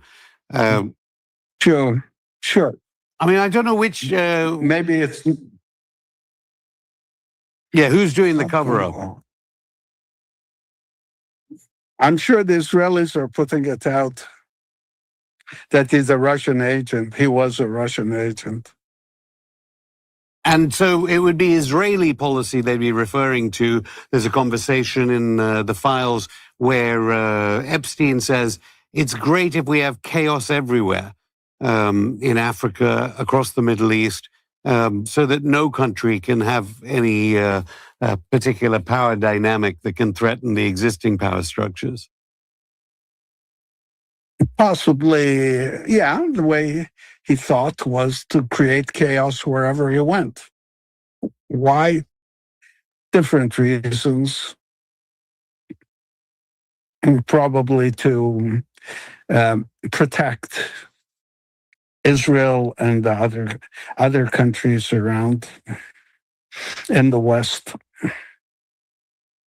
And you're saying that Israel is hanging on to the worst dirt on Donald Trump. But then if Israel wanted to sabotage the Witkoff Kushner-Aragchi talks in Oman, why not release all the dirt in one go, before the talks even took place? Why wait? I have no idea what's going to happen in the next few days. As you said, you don't know when the Israelis are going to react, because they're very much against the talks between the U.S. and Iran. And the talks should be simple. We will open an embassy in Tehran, we Americans. We Iranians will open an embassy in Washington. You Americans remove sanctions. We will behave, and we'll let things move on slowly to fix our relationship. When the word "we will behave" meaning we will do certain things that you want us to do. Harry Ben Menashe, I'll stop you there. More from the former Israeli intelligence officer after this break.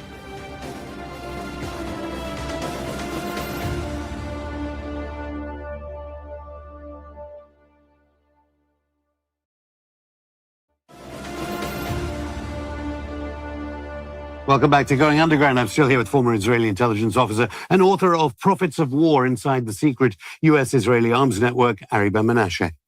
Harry, at the end of part one, we were talking about when Netanyahu may choose to release the real information on Trump. I know that your old boss, Ehud Barak, and Epstein are in the latest tranche of files. In 2016, Barak asking Epstein whether Trump wanted an interview on Channel 10 TV to compete with a Israeli Channel 2 Clinton TV interview.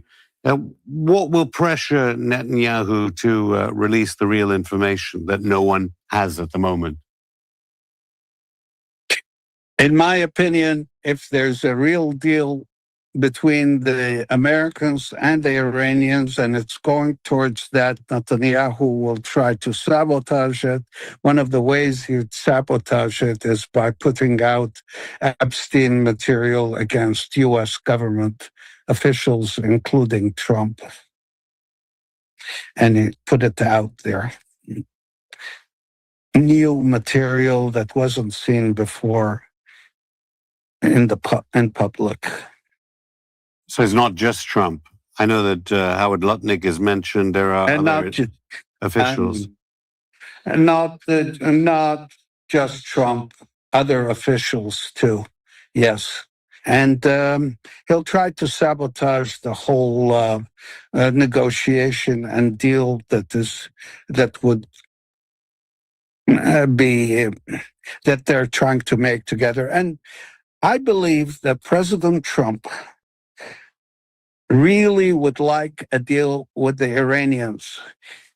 President Trump tried to do this deal at the end of his first term as president, but he was not reelected. He said that he will do the deal with Iran after the election, except the election came and went and he was not reelected. So this goes back quite a while that Trump and the Americans want to do a deal with the Iranians. They believe that this will bring peace to the Middle East. So which side is Jared Kushner, his son-in-law, on in this? Is he a mole for Netanyahu, or can't Trump just tell him or plead with him to tell Netanyahu don't release it and seek peace instead? I don't think the real negotiations are happening in Oman. I don't think it's with these people. I think it's happening in New York. And what was the outcome of? I mean, there are papers in here in these files involving the Qatari Prime Minister Hamad bin Jassim bin Jabir Al Thani. Ehud Barak actually walked off from this show when I was asking about how he facilitated funds to Hamas. In these files, Epstein is in contact with the Qatari Prime Minister. There's been no comment from the Qatari government on the file release. Is that because this is particularly sensitive, the role of Israel's role in supporting Hamas? Well, going back to speaking about Gaza, yes, the Israelis supported Hamas in order to build up. They were trying to bring stability to Gaza at the time. At the time, there was actually, that was the policy then. But then, at some point, Mr. Netanyahu changed his mind and decided that he's going to have to destroy the Palestinians. There was a policy to support Hamas and build some sort of Palestinian entity, independent entity in Gaza. And as you may know, the PA has been sanctioned by the U.S. government, Palestinian Authority in Ramallah, yes? So the policy was to create a Palestinian entity in Gaza. They allowed money, they allowed resources to go in. But at some point, with the new government of Mr. Netanyahu, things changed. They decided against it. Yes, there were negotiations with Hamas. And you don't see any way that Trump can get rid of Netanyahu, Trump, the elected leader of the country with the largest military on earth, with all these covert agencies that can be used to kidnap world leaders like Maduro and his first lady, Celia Flores, now in New York. There's nothing Trump can do to get rid of Netanyahu to avoid his fate. I can't say anything, but I can't say anything about that, but it would be hard to get rid of Netanyahu, yes. It would be hard for anybody to try to get rid of him, unless he has him killed. But it's your contention that Trump wants to get rid of him. Yes, he does. Netanyahu has become a real problem for the U.S. and for other countries in the Middle East. That's right. And for Israel as well. Most of the Israelis are now against Netanyahu. And he's trying to stay in power because he knows what would happen if he's out of power. Even the Israeli president wasn't willing to give him a pardon. And in the Samson option by Cy Hirsch, I mean, clearly Israel has this option to retaliate against a perceived enemy, even if it's going to destroy Israel itself. So what would a war on Iran look like? There's a huge amount of military in this region. When Iran retaliates with its hypersonic missiles, what would you expect Israel to do? In my opinion, if the Israelis use nuclear weapons against the Iranians, it would be the end of Israel the way we know it today. So they wouldn't use them? No, according to the Samson option, they would use them nevertheless. They would use it nevertheless. Yes, they would. And they wouldn't think about the future. They would just use it. Because we're dealing with a desperate group of people called the Israeli cabinet and government that want to stay in power and alive. And the Israeli nuclear weapon program, they don't have a second switch in Washington like the British nuclear weapons that require United States approval. Netanyahu can just press the button anytime. I believe that Netanyahu and his group can press the button at any time. Yes. I'm sure in the Israeli cabinet, they'll be saying it never gets to that stage. They're often so successful at destroying their adversaries. They point to Syria, of course, and the ensuing chaos that's continued in Iraq, and notably, of course, the chaos in Libya. You worked with General Haftar, I understand, who was a CIA asset. What did you make of this assassination of Saif Gaddafi? Do you think in the Epstein files that were released, Epstein is talking about trying to get his hands on the sovereign wealth fund or proportions of it, and said that Mossad and MI6 will know about the retrieving, stealing the money of the Libyan people? First of all, these monies were stolen already in the past. We won't get into detail right now. But about Saif Gaddafi, I believe that he was killed by Libyan elements because he was a threat to the Libyan government in the West.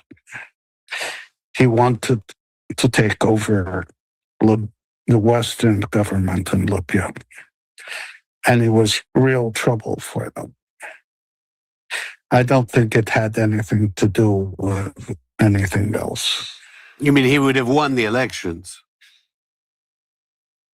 Yes, it was a popular fellow. I knew him. He was good. He was good. Yes. And I mean, of course, in the short amount of time we have left, don't really have time to talk about the oligarchs, Gates, Musk, Branson, all these people, the Rothschilds who Epstein says he represents.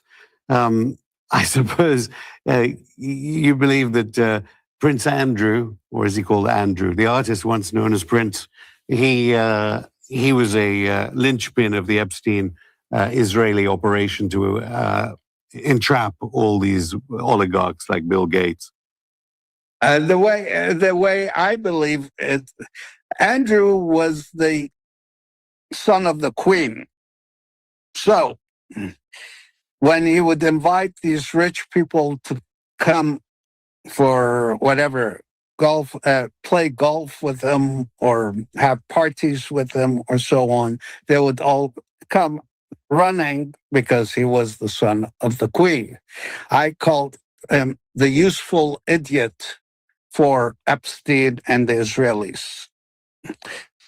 He was a very useful idiot that brought all these people in to meet Epstein and whatever they did together. And just finally, while the genocide continues in Palestine, while the bombing of Somalia, of Nigeria, of so many places, and the shadow of war in this region, do you think the women who were trafficked by Epstein and his network, supported by the Israelis, do you think any of the women's families, the survivors, will ever get justice for what was done to them? Not the way it looks right now, no. No. I don't think anything's going to happen other than just more, would we say, more and more noise. Nothing else. And as for its impact on these elites, will they continue to meet their Israeli handlers, Or will they think again? Or will it need the next tranche of 3 million files, which have not been released so far, to persuade elected politicians not to be working basically for the Israeli government and not their own people? I think it will take quite a bit more to persuade these people to stop working for the Israeli government. Yes. I don't think it's the end of it yet. Right now, there are politicians doing what Epstein was doing. Yeah. Yes. Ari Ben Menashe, thank you.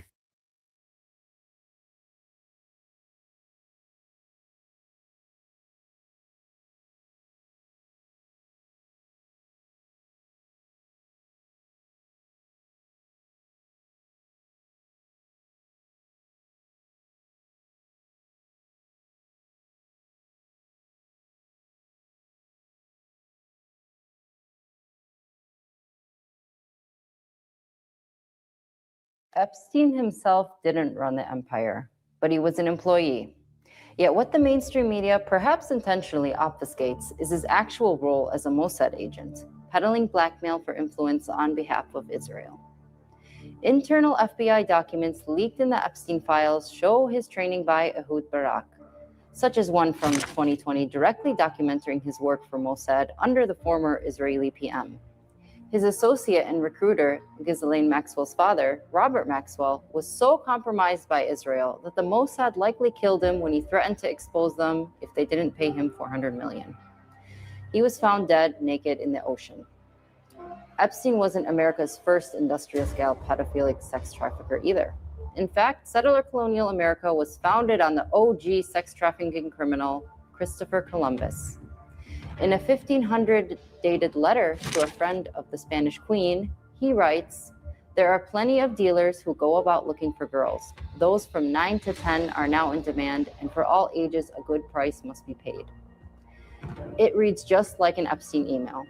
Sexual slavery, human trafficking, and genocide are as American as apple pie, with the foundations of the U.S. sustaining throughout its historical development the same brutal force applied to maintain imperial control domestically and later internationally. The files reveal a trove of information disclosing Epstein's contact with various public officials, academics, and celebrities, riddled with creepy, horrific, and disturbing references to trafficking and raping minors. Epstein's racist and Jewish supremacist undertones are also shared by his buddies in the ruling class, believing the rest of society to be beneath them, with an obsession with eugenics and race science. While Epstein and his cabal were using these ideological tendencies to construct far-right subcultures on the web through platforms such as 4chan and Nepal, Epstein was channeling funds to Israel through the Wexner Foundation. One internal FBI memo deals how Ehud Barak, former Israeli PM, trained Epstein himself as a spy. In exchange, Epstein advised Barak to cooperate with Palantir, the software used to genocide Palestinians on an industrial scale. Epstein and his buddy Bill Gates even discussed how to get rid of poor people as a whole in 2011. So despite the overwhelming evidence presented linking Epstein's activities to the Mossad and to American finance capital elites, politicians, and top celebrities, guess who mainstream media reports he worked for? Russia. Allegations that Epstein was a Russian plant suddenly popped up in headlines in early February 2026 after the release of the second batch of files. Despite having no factual basis, Western government officials quickly ran with the story. Polish PM Donald Tusk announced he would even probe the possible links between Epstein and Russia, legitimizing the absurd claims. This perhaps might explain why Bill and Hillary Clinton have since agreed to testify in court after a majority of U.S. House Oversight Committee members voted to hold the couple in criminal contempt of Congress. Hillary Clinton's 2016 candidacy for president birthed the original Russiagate hoax, where Donald Trump's 2016 election victory was pinned on Moscow's influence, fabricating a national scandal that precipitated into the US-backed NATO-led war on Russia, beginning in 2014 but culminating post-2022. The plot thickens, as the source given in many of these new reports is none other than MI6 agent Christopher Steele, a British spy focusing on Russia since the onset of the USSR's collapse, an architect of the original 2016 Russiagate hoax. As early as 2018, Steele pushed the FBI to accept allegations that Trump was being blackmailed by Russia, a claim central to Russiagate, and once again resurfacing in narratives that divert attention from the obvious Israeli role in meddling in US affairs and redirect blame towards Moscow. It seems recycled from earlier Western reporting, including UK Foreign Office papers released in 2003 that claimed Maxwell was a Soviet agent, or, quote, a thoroughly bad character almost certainly financed by Russia. And today, Europe is desperate for a resurgence in US support as NATO's drums of war beat louder and louder against Russia. The US has attempted to taper off aid and get NATO to foot the bill, but unfortunately, Europe has failed to offset the US drop in aid. And again, ruling class collaboration will mean that Democrats and Republicans, Clinton and Trump alike, are expected to band together to push for a manufactured Russia link to push away attention from the real Israeli architecture behind the whole operation.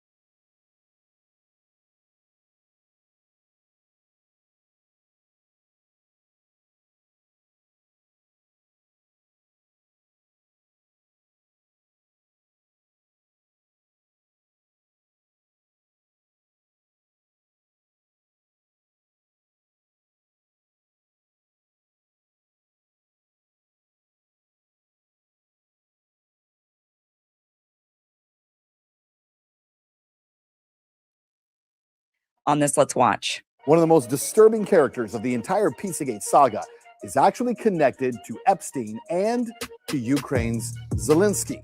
I'll explain that totally bizarre connection in just a second. But first, Zelensky appears to be connected to Epstein and to the trafficking of girls and children in Ukraine. And it was the upheaval in Ukraine that Epstein claimed in his emails would create many opportunities. So, the question, were those opportunities to traffic women and children out of Ukraine? In the newly released Epstein files, we find repeated references to two Kiev-based modeling agencies, both still operating today. In one email, a sender tells Epstein that they're the best agencies in Kiev. The others only provide, quote, cheap escorts. Another message offers Epstein contact information for someone connected to around, quote, 400 girls.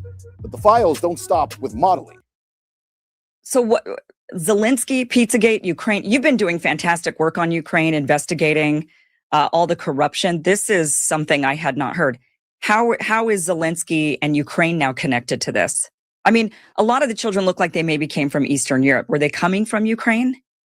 Well, it seems like there were a lot of kids coming from Ukraine, because what you find in those Epstein files, again, is that you mentioned a modeling agency earlier. Well, there were at least two modeling agencies in Ukraine, in Kiev, that were working with Jeffrey Epstein to help give him access to children. And one of them brags about how they have access to over 400 children, right? And they're called modeling agencies. We also know that in Ukraine, that he was working with Jean-Luc Brunel, who is a French model scout who worked with Epstein, who died in prison.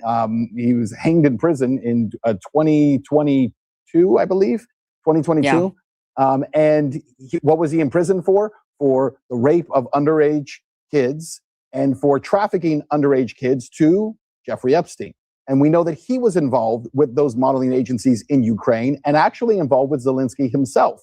We also see, and if you watch the piece, you'll see that when Zelensky was kind of on his way, his ascent to take over the presidency, he immediately became very connected to Epstein. And Epstein had lunch with him multiple times and talked about how he was, maybe a corrupt leader, but they had a great opportunity with him to be able to see a lot of great things happen. He refers to the upheaval in 2014 in Ukraine as there's going to be many opportunities, he says, and then he follows that up with the word many, right? Emphasizing there's a lot of opportunity. But what a lot of people don't remember too, Kim, and this is important, Ukraine, up until this war, where the media in the United States has whitewashed Ukraine into this bastion of democracy, free thought, Jeffersonian thinking, and like the freest people in the world, right? Because it fits with their narrative. And yet, what do we know about Ukraine before this war? Ukraine was considered consistently the single most corrupt nation on the earth. The UN always had it ranked number 1 in the most corrupt countries first. Second of all, there's a Time magazine article from 2008 that talks about Ukraine as being the paradise of pedos, right? That pedophiles would go there because kids were so easy to access. Human trafficking was so huge there. And this was the reality of what Ukraine was. The problem is when you talk about Ukraine now, you can't say anything about Ukraine without people saying, oh, well, you must just hate freedom. No, Ukraine was known to be this place where you could easily take advantage of people. And so, of course, someone like Jeffrey Epstein, someone like Jean-Luc Brunel, people like that would flock to that country because it gave them easy access to kids that they could traffic out of that country and to move to other locations. And you say that Zelensky and Jeffrey Epstein met? 3 times over lunch. 3 times. Jeffrey Epstein is connected to everybody. Everybody.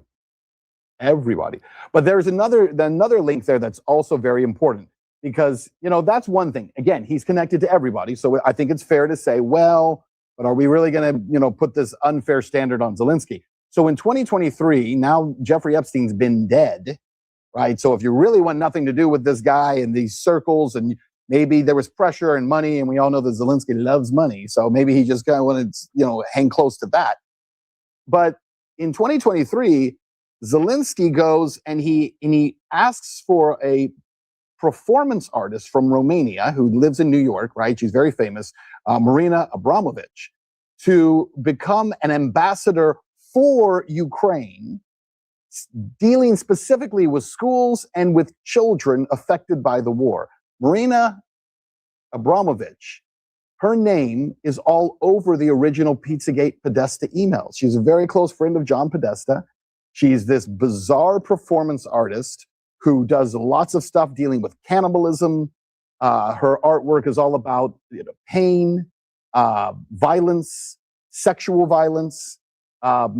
She does a lot of stuff with Lady Gaga where they did like performance art where they, have someone dead on like a cadaver's body and they eat off of it and all kinds of crazy stuff, right? And she also does something called spirit cooking, which is this whole performance art thing dealing with blood and semen. How is this woman, who is all over, like I said, the original Pizzagate story, how does she pop up all of a sudden in 2023 that Zelensky wants her to be the ambassador for Ukraine's children, which would give her lots of access? And I'm not saying that she's a pedophile or she's trafficking kids. I'm saying if I'm writing a bad movie, I would say, hey, remember this character we had? Let's just put her in here. Now all of a sudden she goes from spirit cooking on this side and she's in these emails and now she's going to be the ambassador to the kids. And somebody would say to me, don't you think this is a little on the nose? Like, come on. That's what it feels like when you're seeing these people and how they're interacting. So if Zelensky has nothing to do with trafficking, if he's got nothing to do with kids going missing, he's got nothing to do with Epstein other than Epstein's the financier who forces his way in, doesn't make sense that Zelensky is advocating for this woman who has her own ties to these stories to come in and to be an ambassador for the children of Ukraine and to work with kids who are affected by the war. It's bizarre. And they claim, the claim we've heard a lot is Russia kidnapped like 35,000 kids from Ukraine. Right? That's been the claim. And we want the kids back, bring back those 35,000 disappeared children. Well, I mean, and they keep going up with that number. Yeah. 35,000 became 50. And at one point it was 200,000 kids is what they were claiming were missing. And that number was actually around 300 that the Russians were able to say they're in Germany and they're in Russia. And here's where the kids actually are. So the question I have, now that you've raised that, my question is, are there 200,000 missing kids in Ukraine? That's very possible. Now, they're not in Russia, and the Russians didn't take them, but there could absolutely be 200,000 missing kids in Ukraine. That would not surprise me at all. especially when there was many opportunities. Now with Ukraine basically collapsing after 2014, there are many opportunities. And I mean, if you're a trafficker, then you've now got a prime location to start trafficking kids is out of a country like Ukraine. Makes it awfully easy. It's awfully easy. Oh, what are we doing, Ben, with this government? I mean, what are we? I hear you. I think just want to sit here and be like, well, this isn't the America that I knew, but it's like, maybe I didn't know America at all. maybe it is. But maybe it's not the America that we deserve to continue with. Right? Something has to change. And I will tell you this, if you want a positive, here's a positive. 10 years ago, almost, when the original Pizzagate story was done, the technology was not near where it is today. The ability to talk about this, the ability for people to communicate. I mean, Twitter was trending with Pizzagate for about 6 months, halfway through 2026 and into the beginning of 2016, excuse me, and then headed into 2017. For about 6 months, it was the number one thing on Twitter. But that was it, right? And what I would say is now people have so much more access to technology, the ability to communicate. I mean, I did my report on, as you mentioned, CBS in Atlanta, right? But today, people are filing their own reports from anywhere they want, and they can do it from their own home, and they can do it, however they want to. So the technology is so much better that I feel like the spotlight on this is much brighter, and it's much bigger. And it can't be contained, and it can't be controlled the way it was even just 10 years ago. I'm not talking about 30 years ago or 50 years ago. 10 years ago, we're so much further than we were then in terms of the ability of the people to push back on something like this. So if anything should encourage you, I would encourage you by saying this is a very different moment than what we saw 10 years ago. And maybe we do have a chance to actually make something change. We can certainly hope. And you're definitely doing a great job of exposing so many of the I mean, you've been doing fantastic work on practically every subject, quite honestly, that's been out there. So I definitely encourage everybody to follow Ben Swan on X. You post a lot of your really fantastically produced segments there and excellent reporting, excellent research. You've done great work on Ukraine, Pizzagate, Israel, Gaza, like lots of different subjects. There's too many to tackle, but but you're doing it. And that is really fantastic. So everybody follow on X. Is there anywhere else you want people to go, or is that like the main spot? The main one is X, but say? if you could follow me on Instagram as well, it's obviously the same. It's Ben Swan _, 2 N's and Swan. And I encourage people to share whatever you find, right? Watch it, but share it, because the more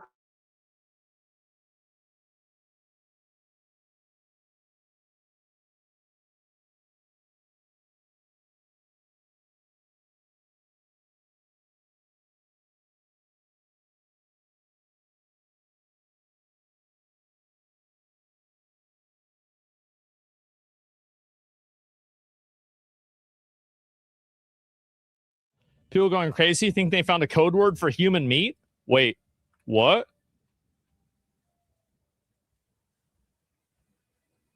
Hope you are feeling better. Did we analyze the jerky? Why didn't we get jerky this week? I also added more to the jerky and ginger lemongrass. Thank you so much. Super cool. Beef jerky, delicious. Jojo is here and we'll walk the jerky over to Jeffrey.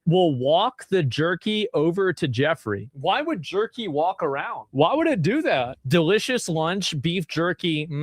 Steve and I are very grateful above all for your friendship. Some of these emails are so wholesome, aren't they? It's too bad they eat kids. A small insulated bag would be fine. I don't remember checking it. No need for crazy amounts of ice. One should do. There is one bag of beef jerky in the fridge. Please get it. Also, Blank has more at her place. Please get it from her as well. I suppose it needs to be in a cold, insulated bag. Just wanted to touch base about jerky. J.E. said he was going to start eating regular food again, so he might be eating less jerky. He said he has 6 bags of it in the downstairs freezer. Why would you freeze jerky? Steve needs a 6 to 8 ounce portion of jerky. I gave you all the jerky we had, and it lasted only half the amount of time it was meant to. I felt like it was more important for you to have the jerky to eat during my time off. My plan is to make a batch before I leave for LSJ, and some of that will go to Steve, and the rest will go to you at LSJ when I arrive. Little St. James Island. And that's what LSJ must mean. So logically, that means that they were doing this off of the island. Steve Hansen is sending jerky to your attention overnight. I believe it should be enough to get him through. Jeffrey Epstein is asking to bring him more jerky. I'm flying in on Friday. I will bring jerky. Is there a time I could come say hi and drop off the beef jerky? And that's from Jeffrey Epstein. Francis has time to come tomorrow. Show me how to make it. Jerky class anyone. He will bring you to taste his new jerky recipe from the restaurant. He sends a warm hello. He's working at a restaurant called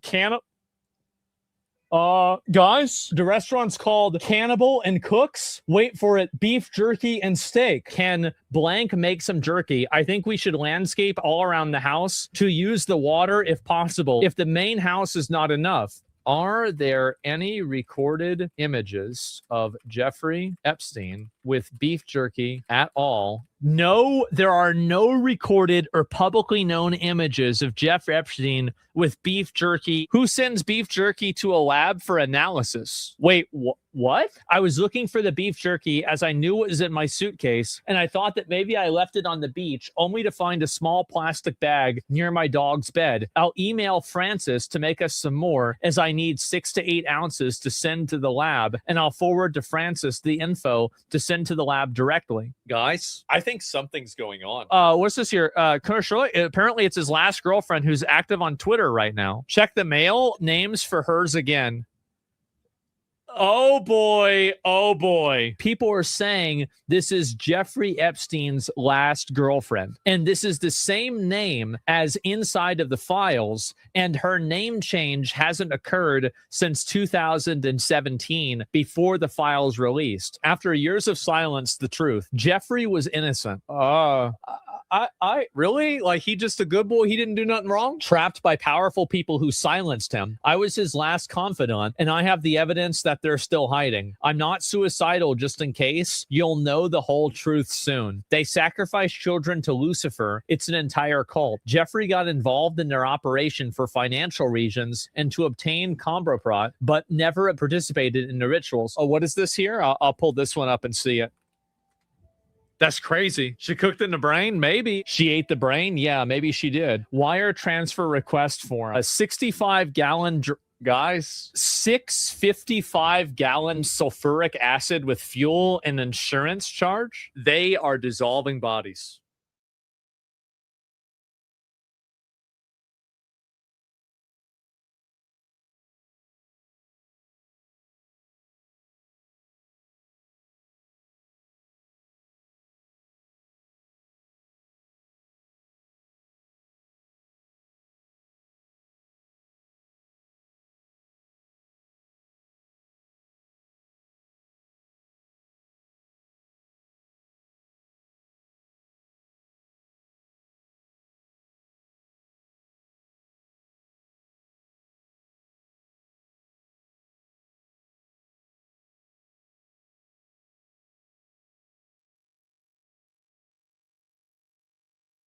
Have you ever had a personal relationship with Donald Trump? What do you mean by personal relationships? Have you socialized with him? Yes, sir. Yes? Yes, sir. Have you ever socialized with Donald Trump in the presence of females under the age of 18?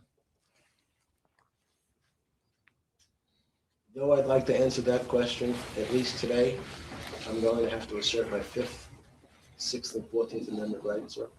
Jeffrey Epstein's brother Mark told the Washington Post, as reported in 2019, they were good friends. I know Trump is trying to distance himself, but they were. He added that Trump used to comp Epstein's mother and aunt at one of Trump's Atlantic City casino hotels. When a Post reporter sought further details, Mark Epstein hung up.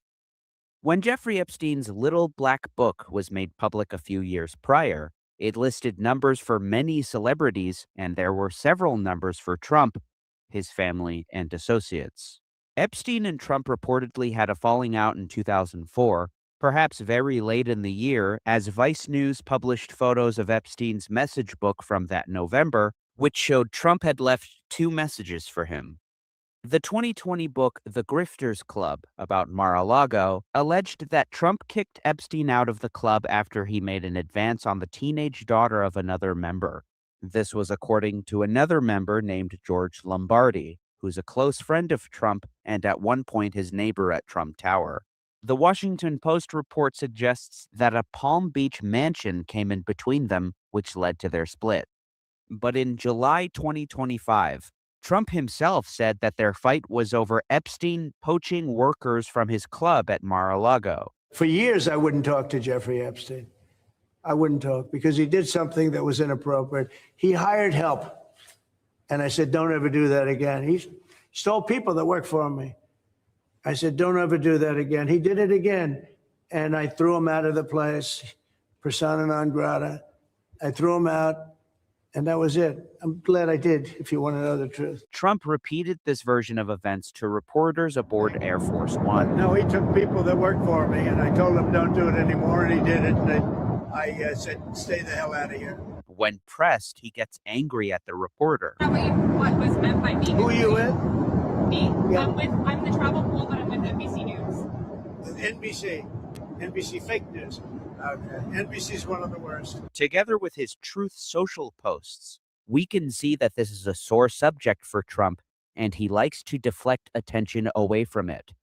In the days that followed, Trump fumed on Truth Social not only at Democrats, but also the most vocal Republicans, calling for the release of all Epstein-related files held by the Justice Department.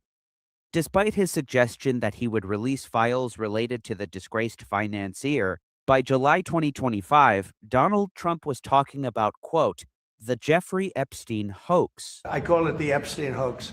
On the 12th of July, he asked, what's going on with my boys and, in some cases, gals? They're all going after Attorney General Pam Bondi, who is doing a fantastic job. We're on one team, MAGA, and I don't like what's happening. We have a perfect administration, the talk of the world, and selfish people are trying to hurt it. All over a guy who never dies, Jeffrey Epstein. For years, it's Epstein, over and over again. In the penultimate sentence, he says to not waste time and energy on Jeffrey Epstein, somebody that nobody cares about. Many users on Truth Social were taken aback and expressed their disappointment with the president. One response, with more than 15,000 likes, reads, this statement breaks my heart, Mr. President. I voted for everything you are doing. Accountability was not something negotiable. I, my family, and those we convinced to give you a chance are all counting on you to bring sick perversion to account. Otherwise, it will continue to happen. Another response, with more than 19,000 likes, declares, we want the elite exposed. You promised us that. Now it's our fault because we want that promise fulfilled and call Pam out every time she lies? What else has she lied to us about? Other supporters threatened to turn against him, with one saying, it appears you or a loved one was in on it, and you want this to go away. Days later, on July 16th, Trump doubled down. Their new scam is what we will forever call the Jeffrey Epstein hoax, he wrote. And my past supporters have bought into this bullshit hook, line, and sinker. All these people want to talk about, with strong prodding by the fake news and the success-starved Dems, is the Jeffrey Epstein hoax. Let these weaklings continue forward and do the Democrats' work. Don't even think about talking of our incredible and unprecedented success, because I don't want their support anymore. Once again, the response was awash with criticism. One response with more than 4,000 likes reads, you're running cover for something very nefarious and you want us to look the other way. Not going to happen. You've lost my trust. Another response with more than 9,000 likes asks, why was Epstein in prison then? How about Ghislaine? You know the type. Runs up the bill and slips out before it's paid. Like Nathan Watkins. Watkins wants to spend taxpayer dollars on liberal lobbyists pushing a liberal. For a hoax? I don't think so. This is the hill we all die on. It's clear Trump was bothered by the pressure to release the files, especially from those in his own party. In November, a House committee released emails that named Trump, including one where Epstein himself alleges that Trump, quote, knew about the girls. On the same day that these emails were made public, Trump railed against Democrats who he accused of attempting to distract from the government shutdown. The Democrats are trying to bring up the Jeffrey Epstein hoax again because they'll do anything at all to deflect on how badly they've done on the shutdown and so many other subjects. Only a very bad or stupid Republican would fall into that trap. Trump was especially incensed with Representatives Thomas Massie and Marjorie Taylor Greene. He announced on November 15th that he was withdrawing his support for the latter. His ranting didn't end there, as he continued to post about her for days, calling her a traitor and a disgrace. She even resigned. On November 20th, Trump was still posting lengthy diatribes about the Epstein files, saying he'd signed a bill to release them. The Epstein Files Transparency Act required the Attorney General to release Epstein-related files within 30 days, with exceptions including material relevant to ongoing investigations, practically guaranteeing that they would not all be released. 2 days after this post, Trump brings up fraudulent money laundering activity in Minnesota, saying he's terminating temporary protected status for Somalis. On the 25th, Trump pardons a turkey, per the White House tradition, before the Thanksgiving holiday. A few days later, 2 National Guard troops are shot in Washington. Trump expresses his outrage on social media. He speaks to reporters a day later about the incident. The suspect is an Afghan national. After his talk, which covered a number of issues, he opened the floor to the press. Many of these people are criminals. Many of these people are people that shouldn't be here. Trump then abruptly pivots to Somalis after complaining about Afghan nationals. What's taking place between that, if you look at Somalia, they're taking over Minnesota. What do the Somalians have to do with this Afghan guy who shot the national? Nothing, but Somalians, of course, a lot of trouble. They're ripping us off for a lot of money. There's a tremendous amount of money going back to Somalia. Trump doubles down on Somalis in Minnesota on Thanksgiving Day. After a long and fuming screed against foreigners in the United States, he wrote, "Hundreds of thousands of refugees from Somalia are completely taking over the once great state of Minnesota. Somalian gangs are roving the streets looking for prey." Picking Minnesota was not difficult for the president, as the state contains 2 people he loathes, including Governor Tim Walz and Congresswoman Ilhan Omar, who has accused the president of having a bizarre obsession with her. On December 2nd, Trump is asked by a reporter about the fraud scandal in Minnesota and whether Governor Tim Walz should resign. Local and national outlets had reported on fraud in the state for years, especially after a fraudulent food scheme raked in hundreds of millions of taxpayer dollars. Trump is quick to say that not only should Walz resign, but he also launches into another tirade against Omar and then Somalis generally. I don't want them in our country, I'll be honest with you, okay? Somebody say, oh, that's not politically correct. I don't care. I don't want them in our country. That same day, the New York Times reported that new ICE operation is said to target Somali migrants in Twin Cities. The directive reportedly came immediately after Trump's remarks. At the time, the new operation involved 100 officers and agents. 2 days later, the Department of Homeland Security referred to this deployment as Operation Metro Surge. The choice to target Somali Americans with immigration enforcement officers struck me personally as odd, since it was my understanding that Somalis are not known for entering the country illegally in significant numbers. In fact, the overwhelming majority of them are U.S. citizens. On December 12th, the House Oversight Committee disclosed a number of photographs containing images of Jeffrey Epstein with Steve Bannon, Noam Chomsky, Woody Allen, Larry Summers, Richard Branson, Alan Dershowitz, Bill Clinton, Ehud Barak, and Donald Trump. The deadline for the release of the Epstein files, pursuant to the Epstein Files Transparency Act, came on December 19th. The Justice Department released some, but by no means all of the files. The documents that were released were met with criticism and even mockery due to the extent of the redactions, some of which could be easily bypassed by simply highlighting the underlying text, copying and pasting. Select the whole paragraph, copy and paste into a Word document. You can actually see what was underneath those redactions. And it was uploaded by the Virgin Islands Attorney General. The dump included hundreds of pages that were completely blacked out. Photos that were released on the 19th included Epstein with, perhaps most notably, former U.S. President Bill Clinton. But more problems for Trump came with a subsequent release on the 23rd of December, in which he was again mentioned. In announcing the release of the files on Twitter, the Department of Justice preempted criticism by stating that claims made against Trump in the files were untrue and sensationalist. The department's suggestion that they were committed to transparency earned the post a rebuke in the form of a community note. The note criticized DOJ for missing the deadline to release all files related to Epstein and for their, quote, excessive redactions. They give me their photos of me too. Everybody was friendly with this guy, either friendly or not friendly, but they, he was around. He was all over Palm Beach and other places. The head of Harvard was his best friend, Larry Summers.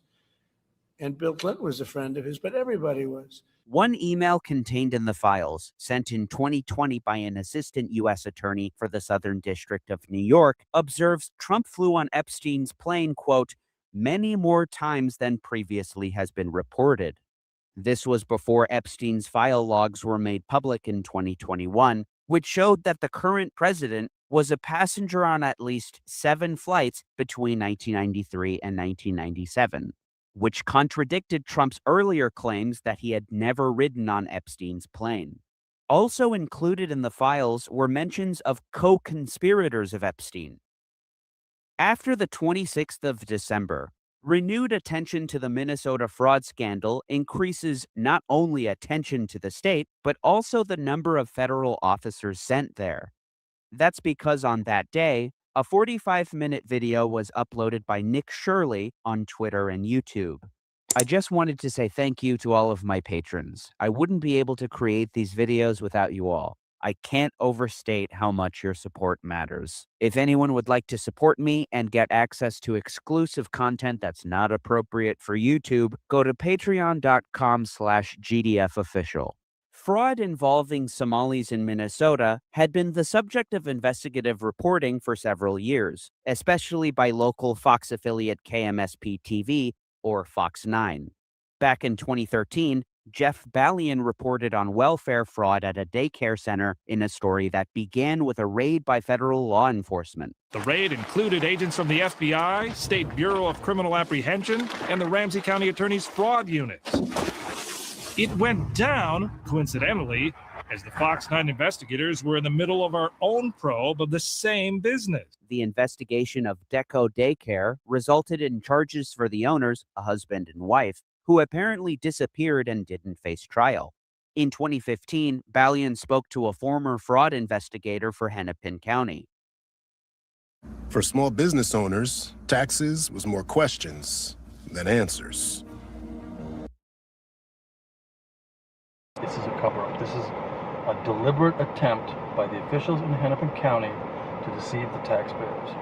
I have emails, I have documents, I have everything to prove they knew, and they looked the other way. In 2018, Balian's reporting became the subject of hearings in the state Senate. Balian spoke with then county attorney for Hennepin County, Michael Freeman. It's a great way to make some money. You know, it adds up when you begin to look at how many people are involved. He also spoke with an FBI lawyer, or the Associate Division Counsel at the FBI's field office in Minneapolis. Balian's reporting was compelling because he interviewed a number of sources with relevant expertise and experience. For example, Mr. Steve Halicki worked for Hennepin County and investigated welfare fraud. He additionally spoke with the then acting commissioner for Minnesota's Department of Human Services. I certainly think that some of the schemes that we're seeing, and certainly the ones that we've brought forward already for prosecution, involve millions of dollars. I mean, this is not a small scale that we're looking at. Fraud in Minnesota became national news with the infamous Feeding Our Future case, in which hundreds of millions in taxpayer dollars for meals were pocketed. Feeding Our Future was founded by Amy Bach, a white American woman, but the case has been categorized as an example of Somali American fraud, as Bach's associates, employees, and co-defendants were largely Somali. The story became all the more dramatic during the trial in the summer of 2024, when a bag filled with $120,000 in cash was left at the home of one of the jurors, which was widely reported on. By November 2025, Ernesto Londoño, a Minneapolis-based New York Times reporter who had covered the story for years, published a searing expose of fraud in the state, fraud that occurred, in his words, on Tim Walz's watch. Federal prosecutors say that 59 people have been convicted in those schemes so far, and that more than $1 billion in taxpayers' money has been stolen in 3 plots they are investigating. That is more than Minnesota spends annually to run its Department of Corrections. Minnesota's fraud scandal stood out even in the context of rampant theft when Americans stole tens of billions through unemployment benefits, business loans, and other forms of aid, according to federal auditors. On the Feeding Our Future case specifically, Merrick Garland, Attorney General during the Biden administration, called it the country's largest relief fraud scheme. I don't actually think this is accurate, as the EDD fraud in California during the same period apparently reached more than $30 billion. That may be the biggest fraud of American taxpayer dollars in history. On December 18th, Londoño says prosecutors say Minnesota's fraud scandal goes further than previously known. This followed a press conference held by then U.S. Attorney for Minnesota, Joseph Thompson. The fraud is not small. It isn't isolated. The magnitude cannot be overstated. Nick Shirley took up the Minnesota fraud story around the time that Trump posted about it on Truth Social. As we've seen, he followed in the footsteps of other investigative reporters, especially Jeff Balian at Fox 9, who had been covering the story since at least 2013. Years later, the Feeding Our Future case became national news, and in the lead up to the deployment of officers and agents to Minnesota, liberal outlets, including the New York Times, reported on the scale of the fraud. What made Jeff Balian's reporting damning is absent from Nick Shirley's video. Rather than speaking to someone at the U.S. Attorney or County Attorney's office, or former law enforcement officers with relevant experience, or anyone at the Department of Human Services, or former employees speaking against the interest of the allegedly fraudulent businesses, Shirley introduces a man simply by his first name, David. I met up with a man who's been doing his own investigation for years now, as he has seen the fraud firsthand. His name is David. The man had apparently sent a message to Shirley on Instagram, as revealed in his interview with Channel 5's Andrew Callahan. He just messaged me on Instagram, and he said, Nick, I have the information about the fraud taking place here inside Minnesota. I've been looking into it for years. I have somebody from inside the Capitol who's given me the numbers of CCAP funding. I've been trying for years to expose this fraud. Nobody will listen to me. Yeah, it says that Harry Niska, a Republican representative, was the one who gave the intel to David. Yeah, that probably sounds about right. David's full name is reportedly David Hoke. The Intercept referred to him as a right-wing lobbyist who called Muslims demons. Rather than being perpetrated by a minority in a largely impoverished community, Hoke maintains that fraud in Minnesota involves all Somalis. And the Somali community is a very closed community, so everybody's in on it. He also wonders aloud whether the proceeds from this fraud are going to, quote, terrorism. We don't know where this money is going. Is it going to terrorism? Where is it going? Indeed, Shirley himself concludes at the outset of the video that some of this money eventually landed in the hands of terrorist groups in Somalia, like the Al-Shabaab. When asked about fraud money going to, quote, terrorism, Then U.S. Attorney John Thompson made clear that the money was primarily going to real estate in Kenya, cars, and international travel. There's no indication that defendants were sending money to terrorist organizations or were supporting terrorist organizations in that way. Most of it has been used to purchase real estate in Nairobi, where there's a large Somali diaspora. In the Feeding Our Future case, for example, I think we're somewhere between $60 and $70 million that we've recovered. About $30 million of that is cash or liquid money seized from bank accounts. The rest is a combination of real estate and cars. In a post 9/11 America, there are few accusations worse than being associated with terrorism or supporting terrorist groups, especially for Muslims. In the case of Shirley's video, all Somalis are accused of being in on a massive conspiracy not only to defraud taxpayers, but also to fund, quote, terrorism. In their video, the pair visit numerous registered businesses, daycare centers, and medical care offices, alleging that they are defrauding the government. Many of them do not want to speak, which leads them to conclude that they are committing fraud. But without entering these businesses, the pair fail to conclusively show illegal activity. One article from The New Yorker posits that the reason the video is successful is the confrontations that are its centerpiece. This has long made for dramatic television and news reporting. This little girl is me, and you told somebody that she's dead. Wait a minute. Hey, Dr. Alden. Chris Hansen with Dateline NBC. How are you? We show him some of the undercover video. I don't want to participate and make judgments of something that may have said when I was drunk or it may have been slipped a pill. Who knows? That is not Drunk or slipped a pill? right. That's your defense. J. Caspian Kang writes, "The reality is that traditional investigative journalism is a frequently boring and frustrating endeavor that takes a lot of time, money, and patience. A lot of effort is expended tracking down paperwork from public records requests or looking through LinkedIn profiles to find people who might have worked together or knocking on the doors of potential sources. When the work is done and enters the world, there's a decent chance that the reporting garners relatively little attention. When Nick Shirley uploaded his video to Twitter, however, it was promoted by the Attorney General Pam Bondi, who had faced mounting criticism over the delayed release of the Epstein files, Elon Musk, who apparently had lots of reason to divert attention from the Epstein files as he's in them, specifically in an email asking Epstein what days would be best for parties on his island, and Vice President J.D. Vance, who also has an interest in protecting his administration, especially if he wants to run for president. Musk, the owner of the platform, spent days posting about and resharing posts about the video, which undoubtedly helped it get a lot of attention. After the video was published, the Deputy Secretary of Health and Human Services posted on Twitter, citing Shirley's video, that they froze all child care payments to the state of Minnesota. On January 5th, the Attorney General and her deputy gave an update to a federal judge about the status of the release of the Epstein files, now more than 2 weeks after the December 19th deadline. In this court filing, they revealed that they had released less than 1% of documents, quote, potentially responsive to the act, which was widely reported on. The following day, Trump increased the number of federal agents and officers sent to Minnesota to some 2,000, which the Department of Homeland Security called the largest immigration enforcement operation in U.S. history.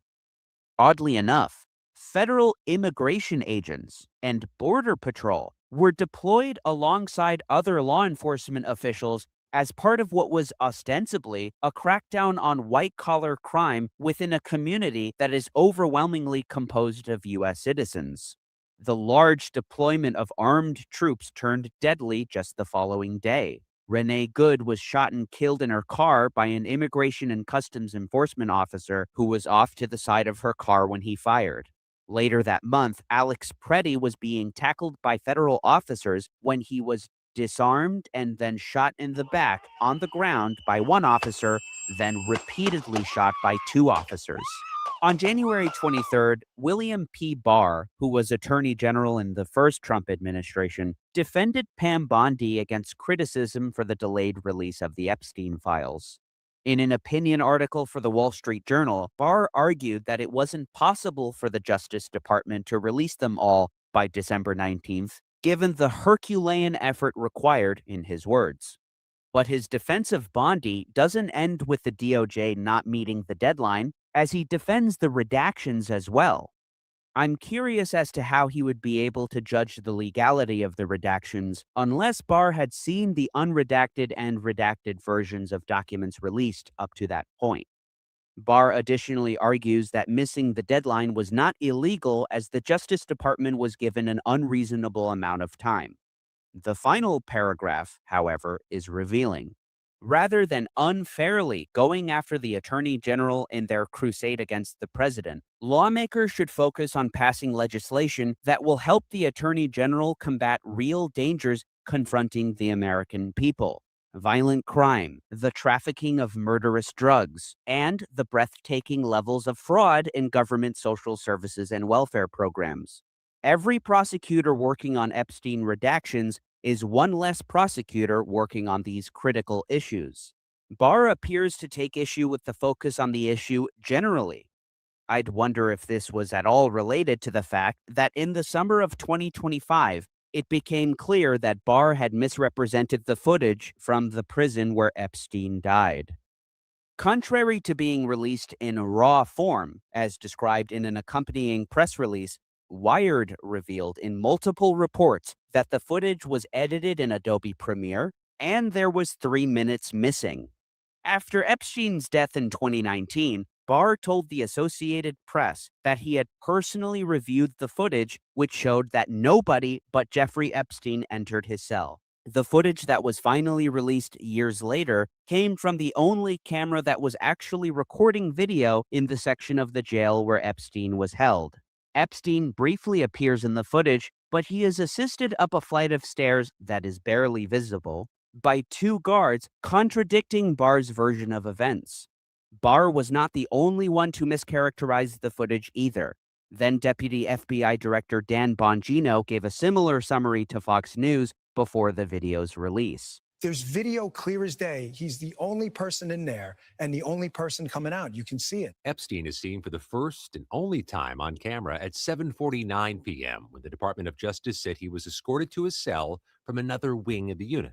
It's important to note here, you don't actually see Epstein ascend the stairwell to his cell block. But with the primary entrance here, the pathway from the entrance to the stairs is completely out of view of the camera. The Department of Justice has recently announced the end of their Epstein files release. A statement from the Office of the Deputy Attorney General reads, "The department's collection efforts resulted in more than 6 million pages being identified as potentially responsive. The department is releasing the over 3 million responsive pages, including more than 2,000 videos and 180,000 images. Combined with prior releases, this makes the total production nearly 3.5 million pages released in compliance with the Act. The other 2.5 million pages are, according to DOJ, duplicative, non-responsive pages. Notably absent are the names of co-conspirators and members of Epstein's inner circle. Moreover, as with previous releases, some documents are entirely blacked out, including this one running 82 pages.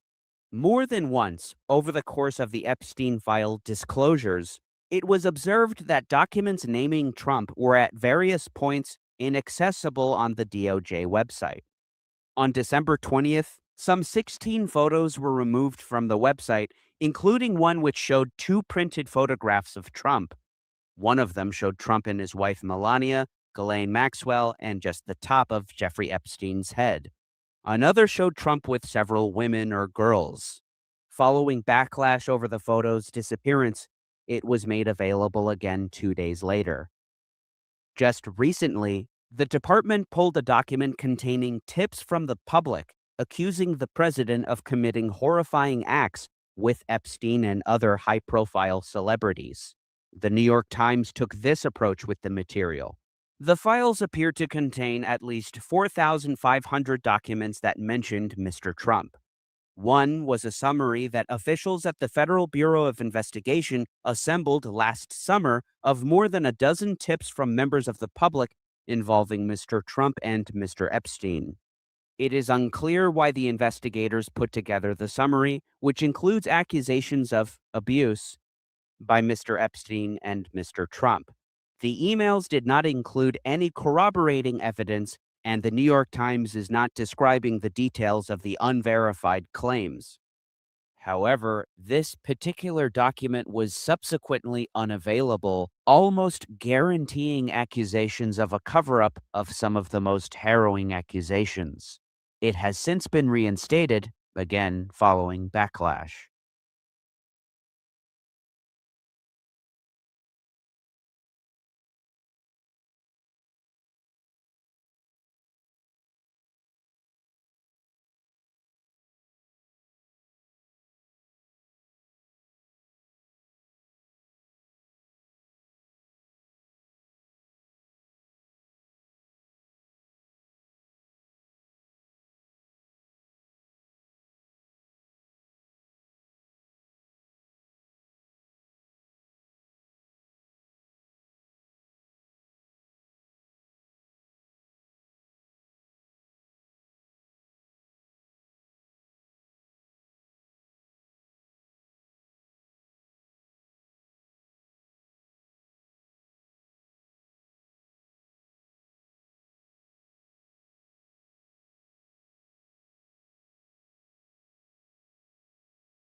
Of Larry Loomer. I'm sorry. Laura Loomer. I'm sorry.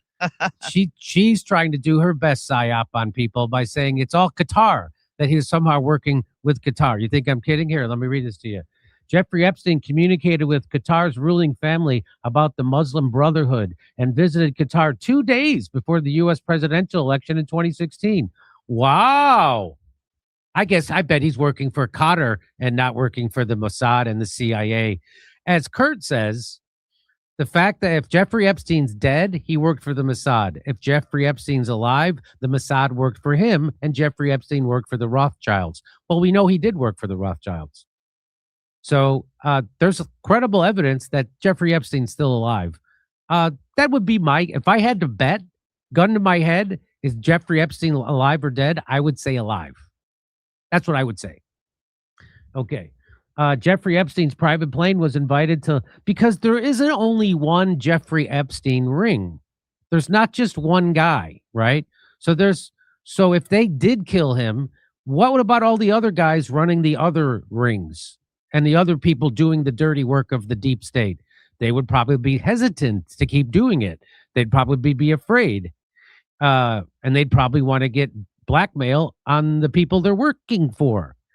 So that's why I think I would not be surprised if Jeffrey Epstein is still alive. Jeffrey Epstein's private plane was invited to land in Doha, Qatar by Sakor Java. So it's all this stuff. Emails revealed Epstein was in communication.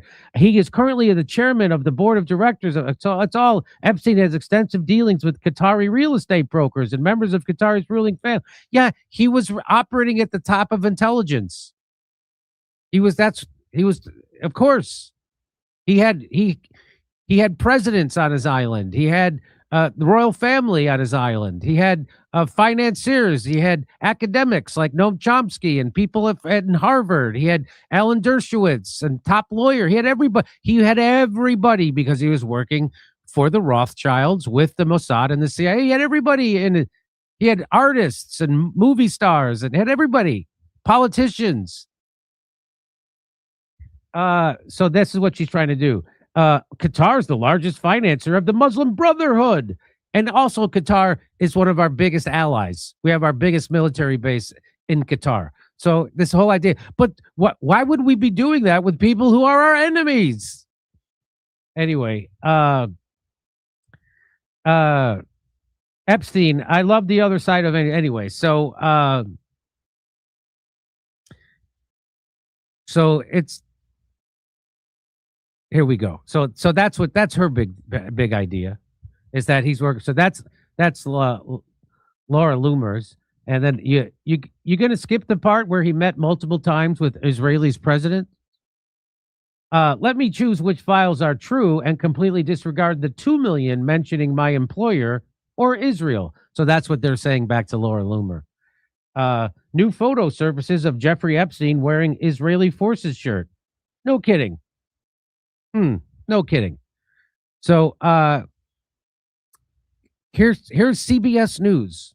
So now you know CBS News has been bought by the Zionists, like straight up. Like the news in the United States has always been what they refer to as Zionist occupied, right? So Zionists, if they don't run the media in the United States, the media has always been deferential to the Zionist narrative, right? Which is why when you look at the TV news, they don't tell you the truth about what's happening in Libya, or they don't tell you the truth about what's happening in Iraq or Iran or Syria or anywhere, because they never will go against Israel and Zionism. And but now they just outright bought CBS News, which includes 60 Minutes and so here they are. They're going to tell you that CBS, this is Barry Weiss's CBS, is going to tell you who Jeffrey Epstein was really looking for. Poland says it's looking into possible connections between convicted sex offender Jeffrey Epstein and Russian intelligence services. The announcement came after the U.S. Justice Department last week released millions more files related to the federal investigation into Epstein. Polish Prime Minister Donald Tusk said to Tuesday, quote, more and more leads, more and more information, and more commentary in the global press all relate to the suspicion that this unprecedented pedophilia scandal was co-organized by Russian intelligence services. About any links between Epstein and Russian espionage, our own CBS News' Olivia Gazis in Washington spoke to Poland's foreign minister on that. Take a listen. Well, honey traps, that's a classic KGB tactics. And there seem to have been a lot of horrible... It's the KGB that hasn't existed for, I don't know, 40 years now, 30 years. It's a classic KGB honeypots. That's what he's talking about. Really? The Mossad doesn't do honeypot? Really? I don't know if you've ever heard of something called Monica Lewinsky. I don't know if you've ever heard of that. But that was Israeli. So this guy is, you know, how do you get to be the head of a political group, especially in Poland? He's just a propagandist, and that's what this is. So the propaganda in Europe is they want to have more war with Russia. I don't know where it's coming from, but that's what it is. And so that's what this is. And Barry Weiss's Zionist news media is going to sell you a complete line of complete BS. And if you believe it, you're the mark. You're the sucker. You're the dummy. Okay, here we go. Compromise being produced. So yes, it requires investigation. Haven't read 3 million pages of this monster seeking Polish children. So nobody believes that this guy read 3 million pages of anything, let alone the Epstein files. It's almost like Hillary Clinton is telling them what to say behind the scenes. Honest to God. It's her second favorite thing, fisting her victim until she can work their head like a puppet. At 4 p.m. Eastern, the market follows a daily rhythm. Positions settle, big money rebounds. Did you really think that Lindsey Graham's, that was his actual voice? She's inside operating like in the Men in Black. Come on. All of this is in defense of the Epstein Island list, and every defender is now technically involved. That's all. So he's got more to say. To recruit for his horrible activities. So, of course, when Polish citizens are either harmed or doing harm, we investigate. And Poland's Prime Minister Donald Tusk said that any compromising material that Russia might have gotten could still be used today, which then, he said, creates risks to democratic institutions along with national security. He also called Epstein's network a satanic circle of pedophiles and said that any links whatsoever will have to be clarified. So that's what CBS News wants you to think, just like they wanted you to think that Russiagate was real and that Russia had all this compromising material on President Trump. And it turns out it was Israel. Turns out it was Israel. Israel is the one who is controlling Donald Trump and most of our politicians. Turns out it's not Russia. That was always a misdirection. And the reason why the Russiagate thing worked and they pushed Russiagate so hard was because they had in the chamber a war with Russia via the Ukraine coming.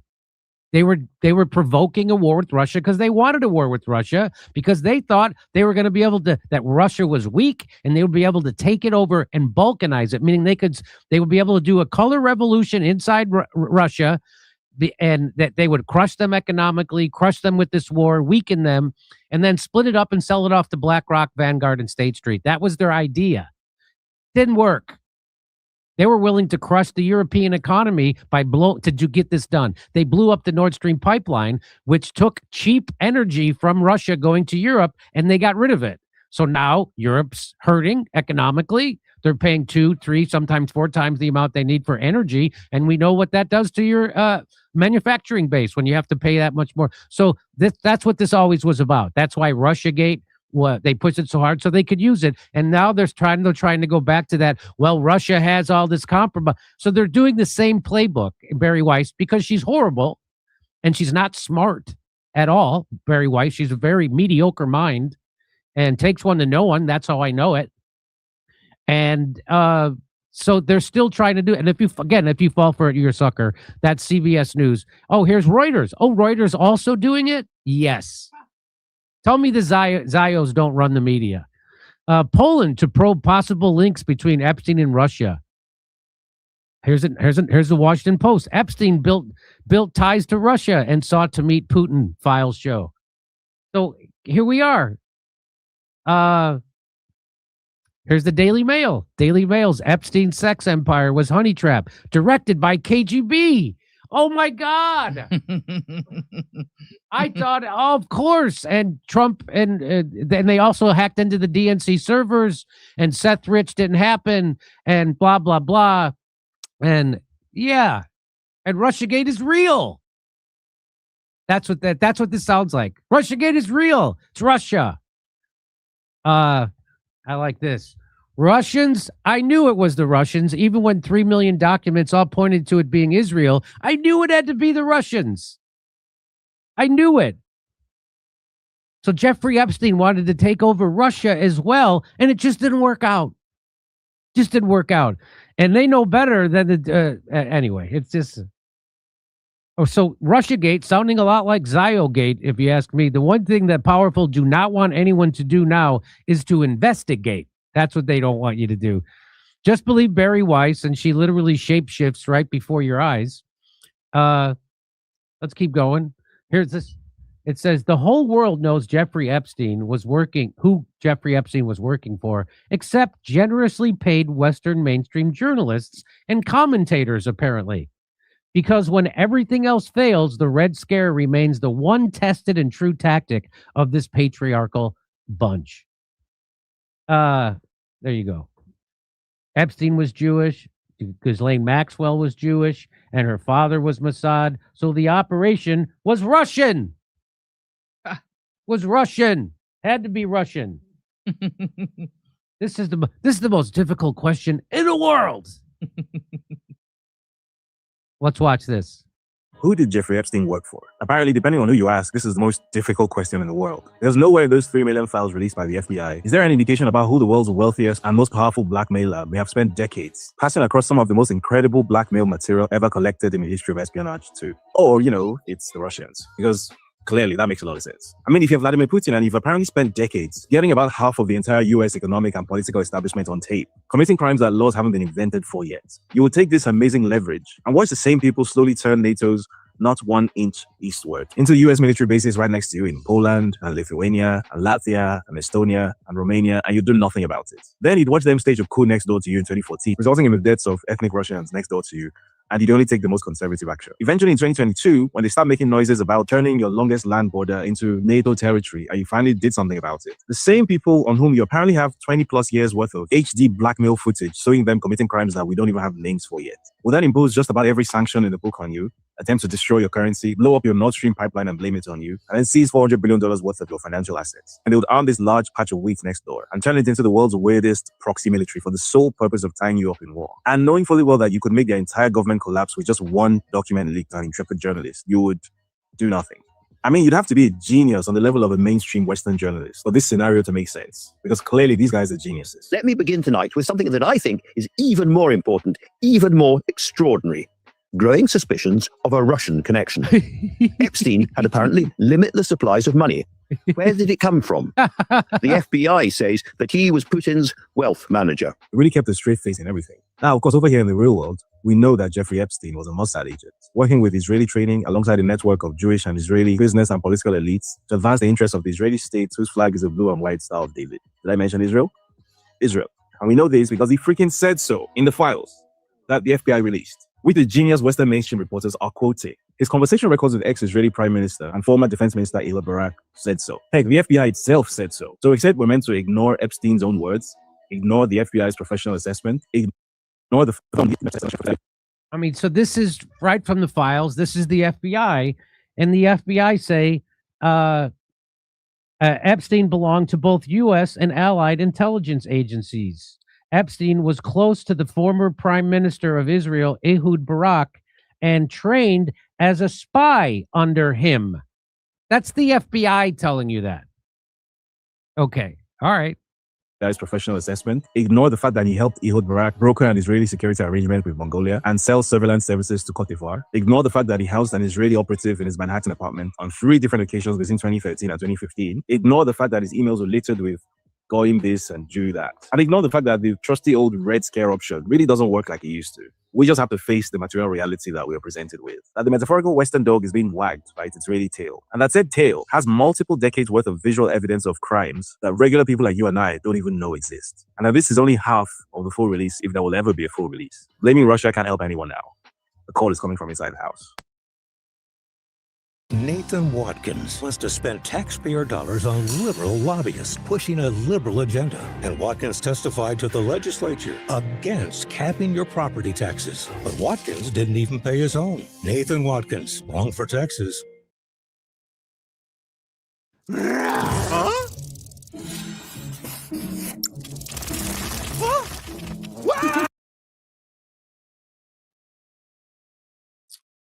Well said. All very well said. And here's my last slide on this. Literally all Western media right now. Let's ignore the Israeli elephant in the room. Let's keep. It's just they're so bad at deflecting, the Zionists. They wouldn't make it on a disabled senior soccer team. Honest. Russia is becoming our least convenient enemy. They refuse to go along with any of our plans. Our lifelong foe is being so uncooperative.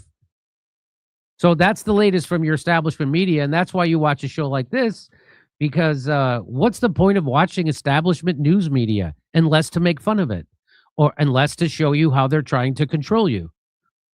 There are people, most of the people I know in my life still think that they're informed because they watch MSNBC or they watch Fox News or they read the papers. They read the New York Times, Washington Post, and the LA Times or the Boston. They think they're informed because they read the papers or they watch TV news. No, you've been propagandized. You haven't been informed. The one thing Noam Chomsky did that was decent was he wrote a book called Manufacturing Consent, and he let us know that the news media is not there to inform you. They're there to manufacture your consent for the oligarchs' agenda, and that's what they're doing. Please don't look at Israel. Look, let's get back to we want to have a war with Russia. Let's keep back that. What a convenient boogeyman. All our problems, Russia. Pay no attention to what you read in the Epstein files. Pay no attention to what Jeffrey Epstein actually said. Pay no attention to the Prime Minister of Israel hanging out with them. Pay no attention to the FBI saying he was working for the Mossad and that he trained under Ehud Barak. Pay no attention to any of that. That Ghislaine Maxwell's father was Mossad. Pay no attention to any of that. None. It's Russia. Okay, you want to hear me make jokes about this? Come see me in Lansing, Milwaukee. Kofi, follow me.